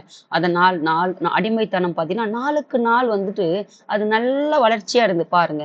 அதனால் அடிமைத்தனம் நாளொரு மேனியும் பொழுதொரு வண்ணமுமாக அந்நாட்டு மக்களிடையே வளர்ந்தது. அதாவது என்ன ஆயிடுச்சுன்னா நம்மளை யாரும் அசைக்கவே முடியாது. ஆங்கிலேயர் அரசாங்கம் மக்கள் கிட்ட வந்ததுனால அது அப்படியே வளர்ந்துருச்சு. இப்ப எப்படி நம்ம என்ன ஆயிடுச்சு? இப்போ நீங்க இந்த என்ன ஆயிடுச்சு? இப்போ நம்ம ஆட்சி மாற்றம் வந்திருக்குது இல்லையா? மக்கள் நம்ம எதைதானே எதிர்பார்த்தோம், ஆட்சி மாற்றம் வேணும்னு சொல்லிட்டு. ஆட்சி மாற்றம் வேணும்னா அவங்களுக்குள்ள இவங்க என்ன பண்ணாங்க, இவங்க என்ன பண்ண போறாங்க, எதுனா தெரிஞ்சுதான்? எதுவும் தெரியாது. ஆனா ஆட்சி மாற்றம் வேணும். ஆனா என்ன பண்ணுவாருன்னு கேட்டா அது தெரியாது. ஆனா ஆட்சி மாற்றம் மட்டும் வேணும்னு சொல்லுவாங்க இல்லையா? அப்போ இப்போ நம்ம கரூர் இன்சிடென்ட்டே எடுத்துக்கோங்க. அது வந்து நம்ம எத்தனை பேர் வாயை திறந்தாங்களா? எத்தனை இன்ஸ்டிடியூஷன் யாராவது வாயை திறந்து பேசியிருப்பாங்களா? ஏன்னா, அதுதான். இதே இதே கதைத்தான். அதாவது ஒருத்தர் வந்துட்டு எதிர்க்கிறாங்கன்னா, ஒருத்தர் வந்துட்டு மறைமுகமா சப்போர்ட் பண்ணுவாங்க இல்லையா? ஆதரிப்பாங்க இல்லையா? இந்த மாரி தான் இன்னைக்கு இன்ஸ்டிடியூஷன் வந்துட்டு நம்ம மாணவர்களை வழி நடத்தக்கூடிய இன்ஸ்டிடியூஷன் பார்த்தீங்கன்னா, இதுக்கு ஆதரவா இருக்கிற மாதிரி வாயே திறக்காம தான் நாம இருக்கிறோம் இன்னைக்கு. அதே சூழ்நிலை தான் அன்னைக்கு பார்த்தீங்கன்னா, பல பேர் பார்த்தீங்கன்னா, தமிழர்களுக்குள்ளேயே பிரிவு வந்துட்டு, அந்த ஆங்கிலேயருக்கு கொடுக்கக்கூடிய அந்த காசுக்கும், அந்த பதவிக்கும் பார்த்தீங்கன்னா, அமைதியாக இருந்த அவங்களுக்கு வந்து போயிட்டாங்க. அததான் இங்க சொல்றாங்க பாருங்க. அது மக்களுக்குள்ளே வளர்ந்துச்சு. எப்படி பார்த்தீங்கன்னா, இப்போ நம்ம வந்து சொன்னோம் 31 பேருக்கு எப்படி வந்து நீ வேலை வாய்ப்பு குடுக்கலான்னு சொல்லிட்டு. இன்னைக்கு வந்துட்டு என்ன பண்றாங்க அத? ஹைகோர்ட் குடுத்தாலும் நாங்க சுப்ரீம் கோர்ட்டுக்கு போயிருக்கோம். அது கான்ஸ்டிடியூஷன்ல என்ன இருக்குது? சட்டம் என்ன சொல்லுதோ அதன் வகையில எதுவுமே நடக்க போகுது. அதான் வந்துட்டு அவங்க போறேன்னு சொல்லிட்டு போயிருக்காங்க. ஆனா இங்க வந்து மதுரை கோர்ட் வந்து அது தீர்ப்பு வந்து குடுத்துருக்கு. ஆனாவது இதுவரைக்கும் எந்த இன்ஸ்டிடியூஷனாவது மாணவர்கள் சார்பாக ஒரு பாராட்டோ, ஒரு நன்றியோ யாராவது தெரிவிச்சிருப்பாங்களா? நான் ஒண்ணே ஒண்ணு சொல்றேன் பிள்ளைங்களா, அம்மாவா சொல்றேன். யாரையும் நம்பாதீங்க. படிங்க. உங்களுக்கு தெரியலையா? ஏதாவது ஒரு யூடியூப்ல சேனல்ல தேடி தேடி பாருங்க. உங்களுக்கு எங்க புரியலையோ அந்த பாடத்த பாருங்க, படிங்க, நோட்ஸ் எடுங்க. படிச்சுட்டு உங்க வேலைய நீங்க படிச்சா மட்டும் தான் யாரு மோட்டிவேஷன் பண்ணாலும் யாரையும் சார்ந்து இருக்காது. யாருடைய மூளை சலவைக்கும் ஆளாகாதீங்க. நானே சொன்னா கூட சரி. உங்களுக்கு எது எங்க தேவையோ தேடுங்க. அத அப்படியே அங்கேயே இரேஸ் பண்ணுங்க. அந்த சோசியல் மீடியாக்குள்ள போயிட்டு உங்களுடைய வாழ்க்கையை, உங்களுடைய நேரத்தை யாருக்காகவும் எப்பொழுதும் விட்டே குடுக்காதீங்க. உங்க வேலை நீங்க உழைத்தால் மட்டும் தான் உங்களுக்கு ஒரு பலனே ஒழிய, நீங்க படிங்க. நீங்க படிக்கிறதுனால மட்டும் தான் உங்களுக்கு படிச்சே இன்னைக்கு வேலை இல்ல. சும்மா தூக்கி குடுத்துருக்காங்க 31 போஸ்ட்டு. படிச்சு படின்னு சொல்லியிருப்போம். நானே சொல்லியிருப்பேன். இன்னைக்கு அத சொல்ற கூட எனக்கு அது கூசுது எனக்கு நிஜமாவே. ஏன்னா, அந்த தகுதி கூட எனக்கு இல்லாம போயிருந்தா நான் வருத்தப்படுறேன். ஏன்னா, படின்னு சொல்லிட்டு ராவும் பகலும் தூங்காம பார்த்தீங்கன்னா, எத்தனை கனவுகளோடு இந்த தான் கடைசி அப்படின்னு சொல்லிட்டு படிக்கிற பிள்ளைங்களுக்கு இடையில தூக்கி 31 போஸ்ட் குடுக்கும்போது, அத நான் உங்களுக்கு வேலை கிடைக்கும்னு சொல்றதுக்கு கூட என் நாக்கு வரல. காரணம் அத சொல்றதுக்கு உண்டான தகுதி எனக்கு இல்லன்ட்டு நான் நினைக்கிறேன். அதனால நீங்க நீங்க உங்கள மட்டும் நம்புங்க. யாரையும் நம்பாதீங்க. யாரு பின்னாடியும் போகாதீங்க. யாரையும் சார்ந்து இருக்காதீங்க. தன் கை மட்டும் தான் தனக்கு உதவி. என் பிள்ளைங்களுக்கு நான் எப்பவுமே சொல்லுவேன். எனக்கு அப்படித்தான் என் பிள்ளைங்க எனக்கு எனக்கு பிள்ளைங்கலாம் யாருன்னு பார்த்தீங்கன்னா, இந்த கவர்மெண்ட் எக்ஸாம்க்கு எழுதுற பிள்ளைங்க என் சைட்ல இருந்து கிடையவே கிடையாது. எல்லாரும் பார்த்தீங்கன்னா, இன்னைக்கு பிரைவேட் வேலையில தான் அந்த மாரி தான் என் பிள்ளைங்களோ, என்ன சுத்தி இருக்கவங்க அப்படிதான் இருக்காங்க. ஆனா, நான் பேசுறது பார்த்தீங்கன்னா, எத்தனையோ பிள்ளைங்க இத 10 பேர் பார்த்தீங்கன்னா கூட, அதனுடைய நோக்கத்தோட பார்ப்பீங்க இல்லையா? அவங்களுக்கான ஒரு வார்த்தையாக தான் இருக்குதே ஒழிய, என்னை சார்ந்தவங்களுக்கு நிச்சயம் இது கிடையவே கிடையாது. அதனால யாரையுமே என்னைக்குமே டிபெண்ட் பண்ணி இருக்காதீங்க. உங்களுடைய உழைப்பு மட்டும் தான் உங்கள கை தூக்கி விடும். அதனால கண்மூடித்தனமா எதையும் நம்பாம, புத்தகத்த கையில எடுங்க. ஸ்கூல் புத்தகத்த தாண்டி எத்தனையோ நல்ல புத்தகங்கள் இருக்குது. வாழ்க்கைக்கான புத்தகங்கள். அதை எடுத்து படிச்சு நல்ல அறிவையும் இயற்கையை பாருங்க. நிறைய இயற்கைகள் வந்து மனதை வந்து சாந்தப்படுத்தும், அமைதிப்படுத்தும், நிறைய கத்துக் கொடுக்கும். அந்த விஷயத்த பாருங்க. அதுக்காக தான் இயற்கை என்ற பாடம் வந்து 2வது பாடத்துல உங்களுக்கு கொடுத்துருந்தாங்க. இயற்கை கண்கொள்ளா பாருங்க. ஏதாவது அழுக்கா இருக்கிற மனசை கூட நல்லா வந்து என்ன சொல்றது ஒரு தெளிவுபடுத்தும். அதனால இயற்கையை பாருங்க, மரத்தை பாருங்க, காத்து சுவாசிங்க, நல்லா பிரீத் பண்ணுங்க. உள்ள வந்து இன்ஹேல் எக்ஸேல் பண்ணுங்க. காலை காத்த வந்துட்டு இதெல்லாம் நீங்க பண்ணீங்கன்னு வச்சுக்கோ, கண்டதெல்லாம் புத்திக்குள்ள எடுத்துக்காதீங்க. உங்களை மட்டும் நீங்க நம்புங்க. உங்களுக்காக நிக்க போறது அதெல்லாம் சும்மாமா ஒரு மாயை, அவ்வளவுதான் நான் சொல்லுவேன். யாரையுமே நம்பாதீங்க. உங்களை மட்டும் நம்பிட்டு படிங்க. புரியலையா? எங்கேயாவது தேடி படுத்து படிங்க. இன்னைக்கு எத்தனையோ நீங்க கூகுள் சர்ச் பண்ணீங்கன்னா அதுக்கு தேடுனீங்கன்னா விடை கிடைக்க போகுது. தெரியாதது தெரிஞ்சுக்க போறீங்க. அப்படி தேடி படிச்சு யாரெல்லாம் வெறிகொண்டு படிக்கிறீங்களோ இந்த வேலை செய்யாதீங்க. யாரையுமே பின்பற்றாதீங்க. இது என்னுடைய மிகப்பெரிய வேண்டுகோளா நான் வைக்கிறேம்மா. அது யாராக எந்த வயதினராக இருந்தாலும் சரி, உங்களை மட்டுமே நம்புங்க. யாரையும் நம்பாதீங்க. இதுலயே இந்த ஒரு விஷயத்திலேயே நீங்க பார்த்திருப்பீங்க. எந்த இன்ஸ்டிடியூஷனாவது பேசியிருப்பாங்களான்னு பாருங்க. அதனால உங்கள் கை மட்டும்தான் உங்களுக்கு உதவி. இதை திரும்ப திரும்ப நான் சொல்லியிருக்கேன். அதனால ஏன் சொல்றேன்னா, அது யாருமே அத பத்தி உங்களுக்கு எடுத்து உங்கள் பக்கம் நிக்காததுனாலதான். அது தவறோ சரியோ அட்லீஸ்ட் ஒரு சுட்டியாவது காட்டலாமில்ல. அதுக்கு கூட இங்க ஆள் இல்லைன்ற மாதிரி தான் இருக்குது. நீங்க யூடியூப்ல எடுத்து பாருங்க. ஒரே ஒருத்தர் மட்டும் அவருக்கு தலை வணங்குறேன் நானு நிச்சயம். அப்படிப்பட்ட மனிதருக்கு தலை வணங்குறேன். நிச்சயம் ஒரு தைரியம் இருக்கணும், கட்ஸ் இருக்கணும் நிஜமாவே. அது யாரா இருந்தாலும் சரி. தப்பா தப்பு, சரியா சரி சொல்றதுக்காவது ஒரு தைரியம் இருக்கணும். அந்த மாதிரி நீங்க தப்போ சரியோ அது சொல்றதுக்கு ஒரு அந்த மாதிரி ஒரு எண்ணத்தை வளர்த்துக்கோங்கம்மா. நாம இன்னைக்கு நமக்காக பேசுனா நாளைக்கு உங்க பிள்ளைக்காக யாருமே பேச மாட்டாங்க. அப்படியே அடிமைப்பட்டு அது அடிமையா இருக்காங்க பாருங்க. நாளைக்கு அப்படியே ஆயிடுவீங்க. எந்த ஒரு விஷயமும் பழக்கப்படுத்தணும். இன்னைக்கு பேசுற ஒரு விஷயம் ஒண்ணு இல்ல. நீங்க பார்த்திருப்பீங்க. டெல்லியில விவசாயிகள் பார்த்தீங்கன்னா, பல போராட்டங்கள் எலிய கூட கடிச்சு சாப்பிட்டுருப்பாங்க. நீங்க நீங்க நியூஸ் இன்னைக்கு பார்க்குறீங்க. நீங்க பார்த்துருங்க. ஒரு 5 வருஷம், 10 வருஷம் காலத்துக்கு முன்னாடி இருந்து பார்த்தீங்கன்னா, விவசாயிகள் பார்த்தீங்கன்னா, எத்தனையோ விவசாயிகள் அங்க மண்ணுல கைய வைக்கணும்னு நம்ம சோத்துல இன்னைக்கு கைய வைக்க முடியாது. ஆனா, அப்படிப்பட்ட விவசாயிக்கு கூட பார்த்தீங்கன்னா, அத்தனை இன்னல்கள் பார்த்தீங்கன்னா, பல போராட்டங்கள் நடந்துட்டு தான் இருந்தது. அது கொஞ்ச நாள் பேசு பொருளாக இருந்திருக்கும். அடுத்தது இன்னொரு இன்சிடென்ட் நடந்திருக்கும். அது கொஞ்ச நாள் பேசு பொருளாக இருந்திருக்கும். அடுத்து இப்படியே மறந்து, மறந்து நம்ம போயிட்டே இருக்க வேண்டியதுதான். அது ஏன்னா, நம்ம மூளை பார்த்தீங்கன்னா, அதுக்கு அடிக்டட் ஆயிடுது. அதனால கொஞ்சம் இதையெல்லாம் அப்படியே கண்மூடித்தனமா நம்பாம, கொஞ்சம் சுய சிந்தனையா நல்லது எது, கெட்டது எதுன்னு அறிவுபூர்வமாக சிந்திச்சீங்கன்னு வச்சுக்கோங்களேன், நம்ம எத பார்க்குறோமோ நம்மளையாவது நம்மள காப்பாத்திக்க முடியும். இது அம்மாவுடைய மிகப்பெரிய அன்பான ஒரு வேண்டுகோளும் நினைச்சுக்கோங்கம்மா. இப்ப பாருங்க. உம் துரைத்தனத்தார் பார்த்தீங்கன்னா, துரைன்னா சொல்லுவாங்க. பெரிய இவர் துரை அப்படின்னு சொல்லுவாங்க. அது பேச்சு வழக்குல பார்த்தீங்கன்னா, கொஞ்சம் ஒரு ஒரு வசதியானவங்கள பார்த்தீங்கன்னா, ஒரு துரைத்தனத்தார் இங்க யார சொல்றாங்கன்னு பார்த்தீங்கன்னா, இந்த ஆங்கிலேயரை சொல்றாங்க. துரைத்தனத்தார் என்ன சொன்னாலும் எதிர்த்து பேசாமல் நான் சொன்னது எல்லாம் இங்க பொருந்தும். அதுக்காக தான் அவ்வளோ பெரிய ஒரு ஒரு பேச்சு உங்க குடுத்துருக்கேன். துரைத்தனத்தார் எனக்கு ஏன்னா இங்கெல்லாம் படிக்கும்போது எப்படி கொதிச்சதுன்னு சொல்லுவோம். ரத்தம் கொதிக்குதுன்னு சொல்லுவாங்கல்ல, அந்த மாதிரி ஒரு உணர்வு எனக்கு ஏற்பட்டது. துரைத்தனத்தார் என்ன சொன்னாலும் எதிர்த்து பேசாமல், சார் சார் என்ன சலாம் விட்டு சலாம் போடுவாங்க இல்லையா? கைய தூக்கி சலாம் விடுவாங்க இல்லையா? புத்தி புத்தி என்று பொத்தி பொத்தி வாழ பொத்தி பொத்தி சரி சரி என்று சம்மதித்து தாளம் போடும் போலி அறிஞர்கள் பட்டங்களும் பதவிகளும் பெற்று உயர்ந்தார்கள். அதாவது ஜால்ரா போடுவாங்கன்னு சொல்லுவாங்க இல்லையா? அந்த மாதிரி ஒரு கோஷ்டி தான் இவங்க எல்லாம். அதாவது துரைத்தனத்தான அந்த வெள்ளைக்காரன் என்ன சொன்னாலும் எதிர்த்தே பேசாம சார் சார்னு சலாம் போட்டு வணக்கம் விட்டுட்டு புத்தி புத்தி வாழ பொத்தி பொத்திக்கிட்டு சரி சரின்னு கண்ணை மூடிக்கிட்டு அப்படியே எதுவுமே தெரியாம சரி சரின்னு போய்கிட்டு போலி அறிஞர்கள்லாம் இருப்பாங்க இல்லையா? அதாவது தமிழ் அறிஞர்கள், போலி அறிஞர்கள். உண்மையான தமிழ் நேசிக்கக்கூடியவங்கலாம் யாருமே அதை செய்ய மாட்டாங்க. போலி அறிஞர்கள் தான் என்ன செய்வாங்க? தாளம் போடுவாங்க. உண்மையா தமிழ் நேசிக்கக்கூடிய ஒண்ணும் இல்லை. இப்ப தமிழ் எதிர்ப்பு வருதுன்னா அந்த உண்மையான தமிழ் பற்று யார் இருக்குதோ அவங்க தான் அதுக்கு அப்போஸ் பண்ணுவாங்க. ஆனா யார் போலி அறிஞர்களா இருக்கிறவங்க அந்த பற்று உணர்வு வராது. அதெல்லாம் முன்னாடி இருக்கிற திரை மாழை அவ்வளவுதான். முன்னாடி என்ன இருக்கிறதுன்னு சொல்லிட்டு காட்டிக்கிறது தானே ஒழிய அந்த மொழி பற்று இல்லைன்னா நிச்சயம் அவங்க எல்லாம் வரவே மாட்டாங்கம்மா. பட்டங்களும் பதவிகளும் பெற்று உயர்ந்தார்கள். அரசாங்கம் ஆட்டுவித்தால் பதுமைகள் ஆடும். அதாவது அரசாங்கம்னா யாரு? இந்த ஆஹ் ஆங்கிலேயர் அரசாங்கம் ஆட்டுவித்தால் அந்த பதுமைகள்னா யாரு? அந்த பொம்மைகள்லாம் ஆடும். இவங்க அந்த பட்டம் பதவிக்கெல்லாம் இவங்க எல்லாம் ஆடும். எப்போதும் அரசு வாழ்க என்றும் பாடும். ஆடும் பாடவும் செய்யும். இத்தகைய சூழ்நிலையிலேயே எழுந்தது சுதந்திர நாதம். எப்படிப்பட்ட ஒரு சூழ்நிலைலாம் இப்படியெல்லாம் இருந்துச்சு. தமிழுக்குள்ளே பார்த்தீங்கன்னா தமிழ் மக்களுக்குள்ளேயே பார்த்தீங்கன்னா பட்டத்துக்கும் பதவிக்கும் ஒரு கோஷ்டி. அதாவது நாட்டு சுதந்திரத்திற்காக எத்தனையோ உயிர் தியாகங்கள் செய்தவர்கள் இவர். காட்டி கொடுத்தவங்களும் இவங்க. அப்போ இவங்களுக்கு பல இன்னல்கள்லாம் வந்திருப்பாங்க. வ.உ.சி. சிதம்பரனார் வந்திருப்பாரு.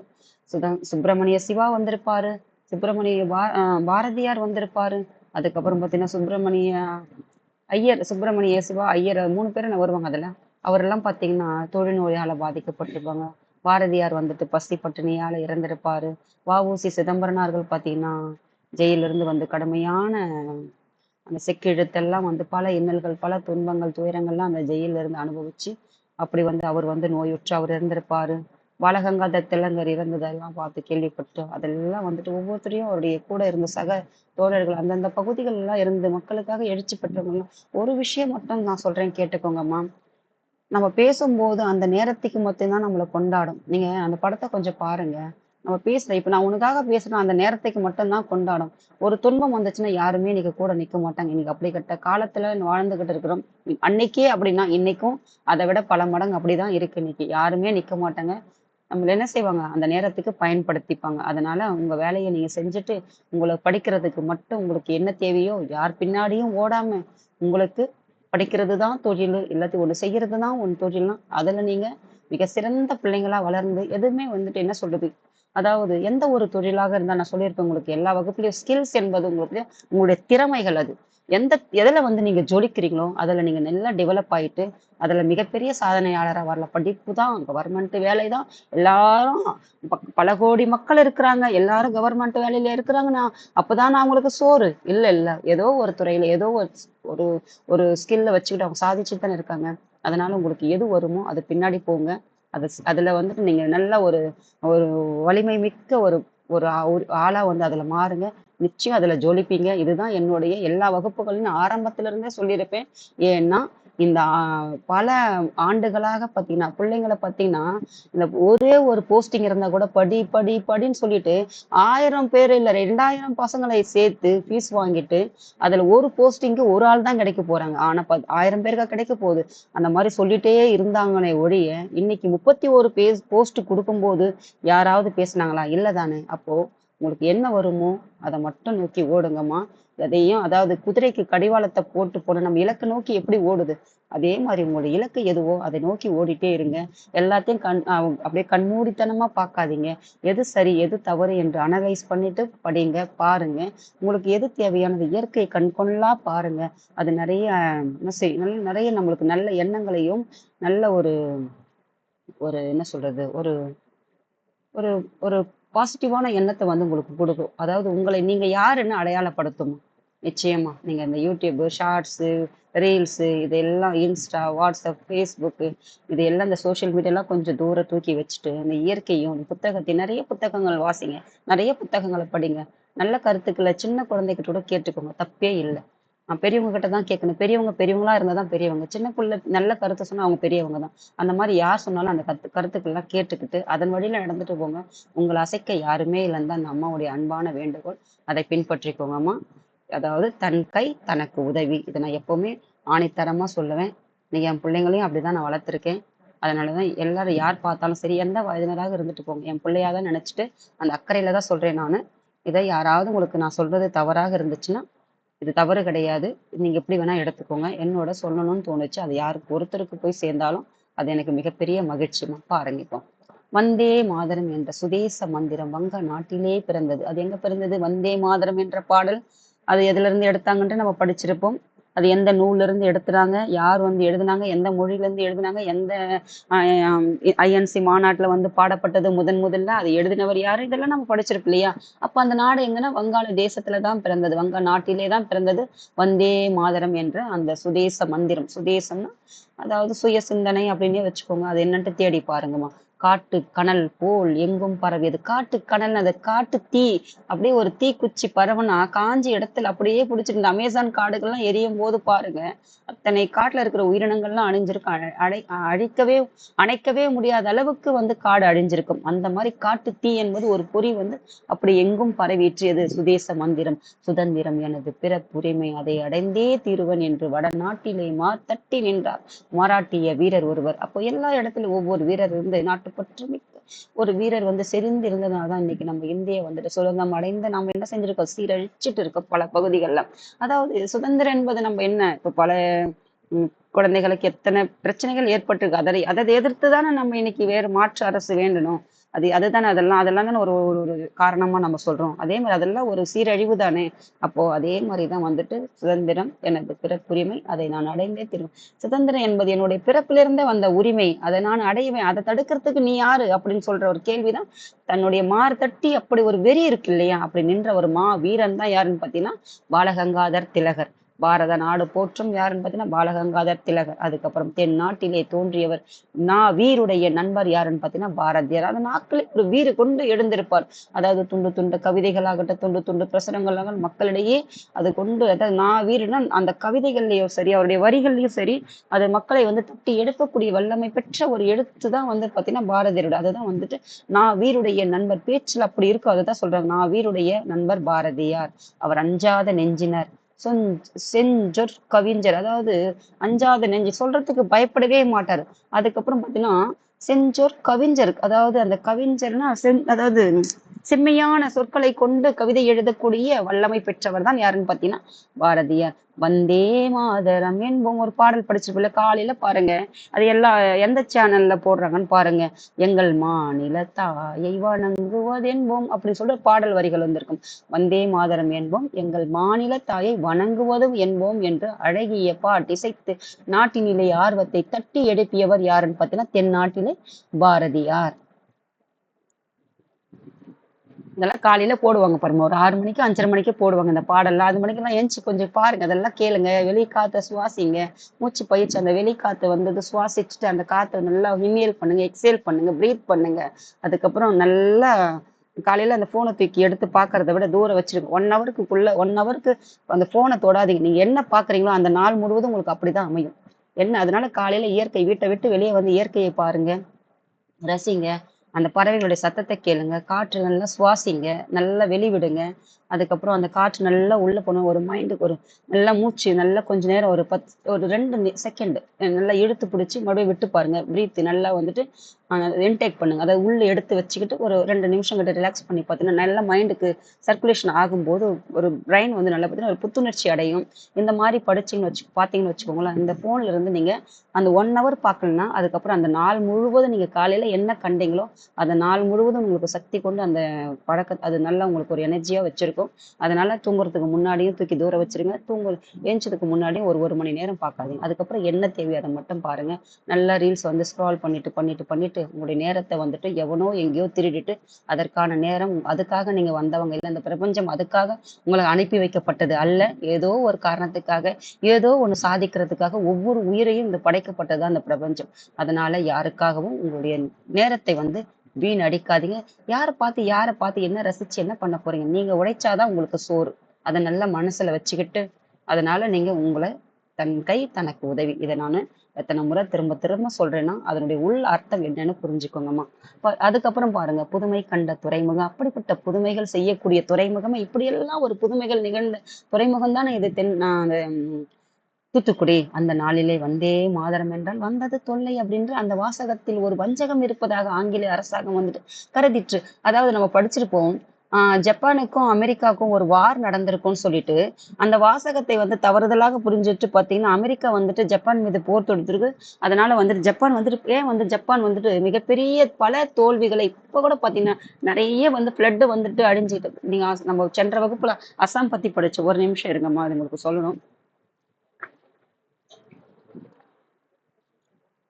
ஒரே நிமிஷம் உங்களுக்கு சொல்லணும் பாருங்க. ஜப்பான் அப்படின்றது ஒரு ஒரு அந்த மொழி மொழி டிரான்ஸ்லேஷனால தவறாக புரிஞ்சுக்கிட்டு ஒரு மிகப்பெரிய ஒரு போரே ஒரு பேரழிவு ஏற்பட்டிருக்கும். அதே மாதிரி பார்த்தீங்கன்னா நம்ம சென்ற வகுப்புல அஸ்ஸாம் இயற்கை பேரழிவு வந்து படிச்சிருப்போம். அஸ்ஸாம்ல ஒரு காட்டையே உருவாக்கியிருப்பாரு. ஏன்னா பல உயிர்கள் அடிச்சுட்டு இருந்தது. அப்போ பாம்பு அந்த மாதிரி தான் அடிச்சுட்டு வந்ததுக்கே ஒரு காட்டையே உருவாக்கியிருப்பாரு.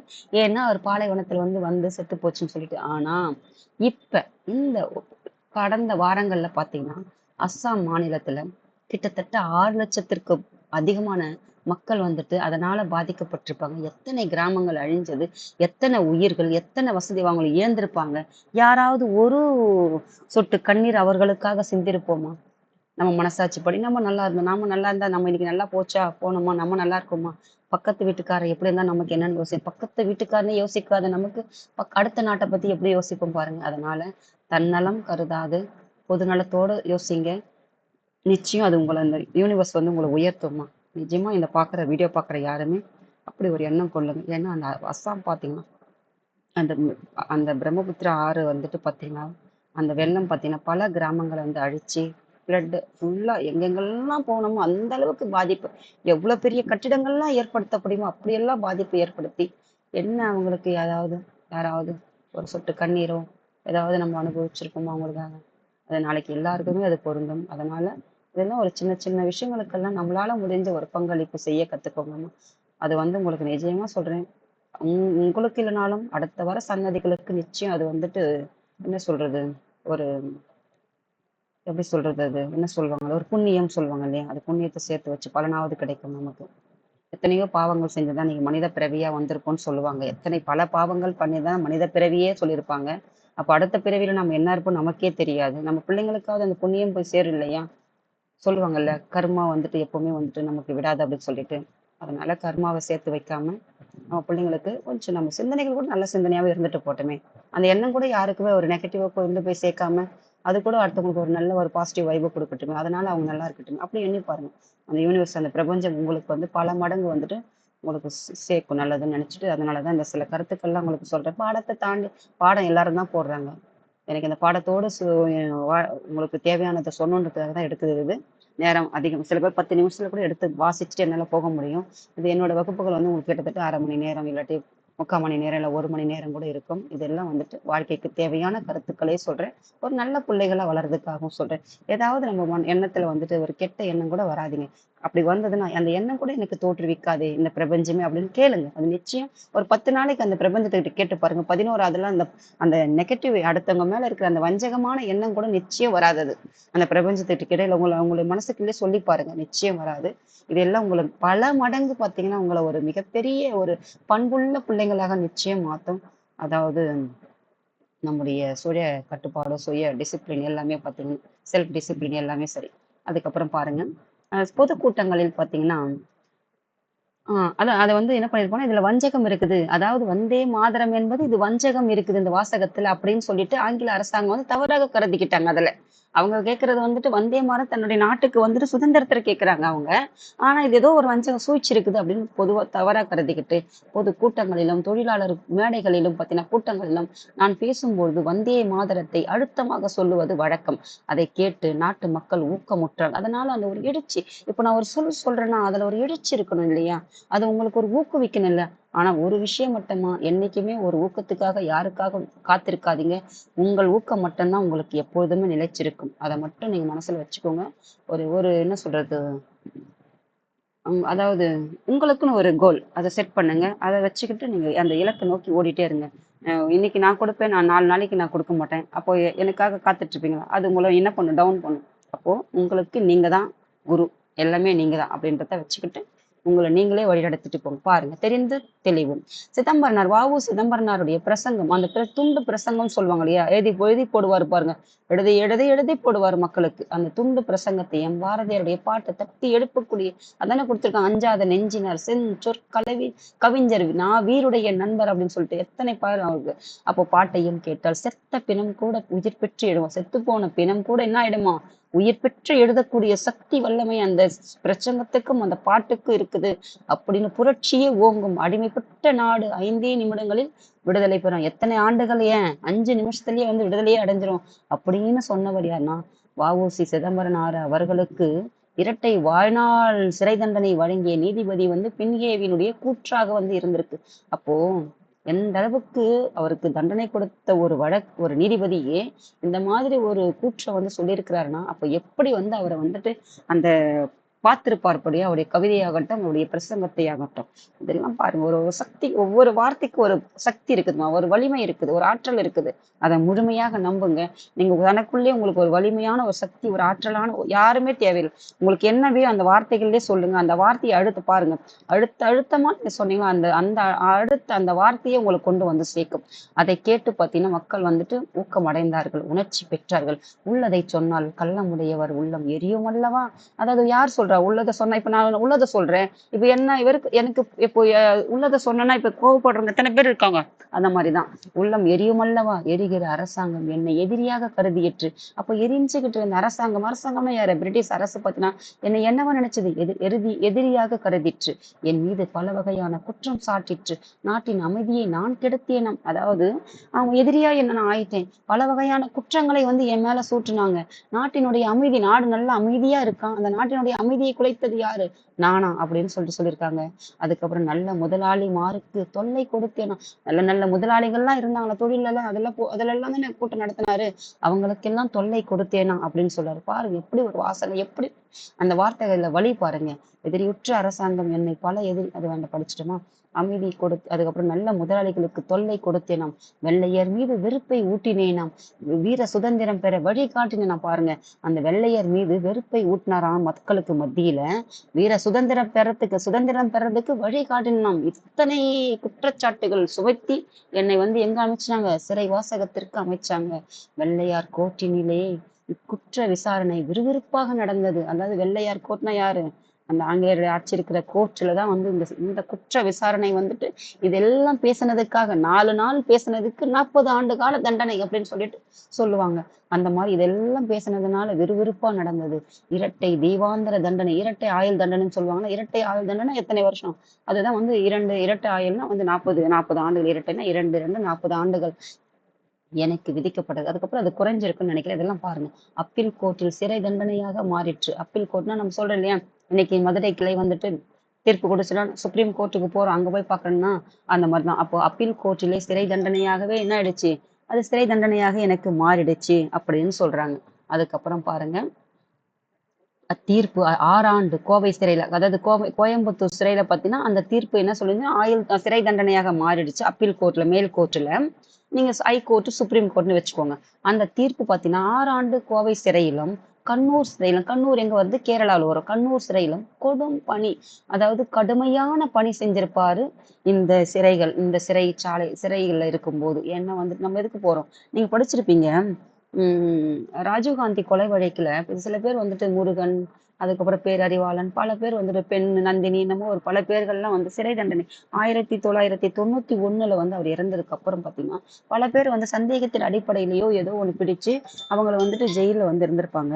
பேரறிவாளனுடைய அம்மா பார்த்தீங்கன்னு வச்சுக்கோங்களேன், பல ஆண்டு காலம் பார்த்தீங்கன்னா, அதாவது இன்னைக்கு சோசியல் மீடியா இருக்கிற காலத்துல இல்ல, அப்பவே இருக்கிற காலத்துல இருந்து அந்த அம்மா பார்த்தீங்கன்னா, அவர் கொஞ்சம் படிச்சிருப்பாங்க நினைக்கிறேன் அந்த காலத்திலேயே. அந்த அம்மா போராடி, போராடி, போராடி தன் மகனுக்கு வந்துட்டு வெளிய பெயில் எடுத்து திருமணமும் செஞ்சு வச்சிருப்பாங்க. சிறையில இருக்கும்போது பார்த்தீங்கன்னா, அவர் வந்து லா படிச்சு, இப்போ வந்து எந்த கோர்ட்லயே வந்துட்டு அவருக்கு ஜாபும் கிடைச்சிருக்கும். அந்த மாதிரி பார்த்தீங்கன்னா, சிறை கோட்டம் வந்து அறக்கோட்டமாக என்னன்னு சொல்லிட்டு மணிமேகலையில வந்துட்டு நம்ம படிச்சிருப்போம். அந்த மாரி வந்துட்டு பார்த்தீங்கன்னா, அந்த சிறைச்சாலை வந்துட்டு ஒரு தவசாலையாக அவர் வந்து கருதினிருப்பார். பாருங்க, கொடும் பணி செய்தேன், என் உடல் சலித்தது. ஏன்னா அந்த அளவுக்கு கொடுமையான பணிகள் நான் செஞ்சதுன்னு என் உடம்பே சலிச்சு போச்சு. ஆயினும் என் உள்ளம் ஒரு நாள் தளர்ந்ததில்லை. அதாவது உடம்பு வேணா வலிக்கலாம், சோர்வு அடையலாம். ஆனா அந்த உள்ளத்துல இருக்கிற அந்த எழுச்சி இருக்குது இல்லையா? அது ஒரு நாளும் என்ன சுதந்திர தாகத்தினால் என்ன ஆகல? தளர்ந்ததே இல்லை. சிறைச்சாலையை தவசாலையாக நான் கருதினேன். அதாவது சிறைச்சாலை, அந்த சிறைச்சாலையை ஒரு தவமான இடமாக நான் கருதினேன். ஏன்னா இங்க தவம் இருந்தனா என் நாடு மக்கள் சுதந்திரம் அடைவாங்க.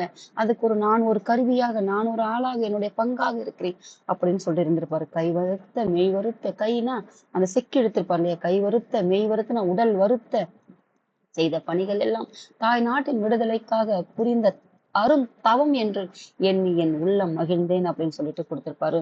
இந்த இதை பாருங்கம்மா.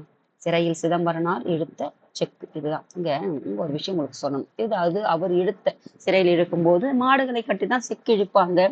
அதுக்கப்புறம் இப்பெல்லாம் மிஷின் ஆயிடுச்சு.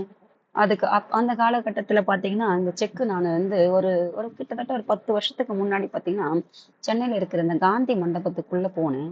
பல தலைவர்களை பார்த்தேன். நிறைய வணங்குனேன், ரசிச்சேன். நிறைய எனக்கு சில படிச்சதோட தொடர்பு படுத்தி பார்க்க முடிஞ்சது.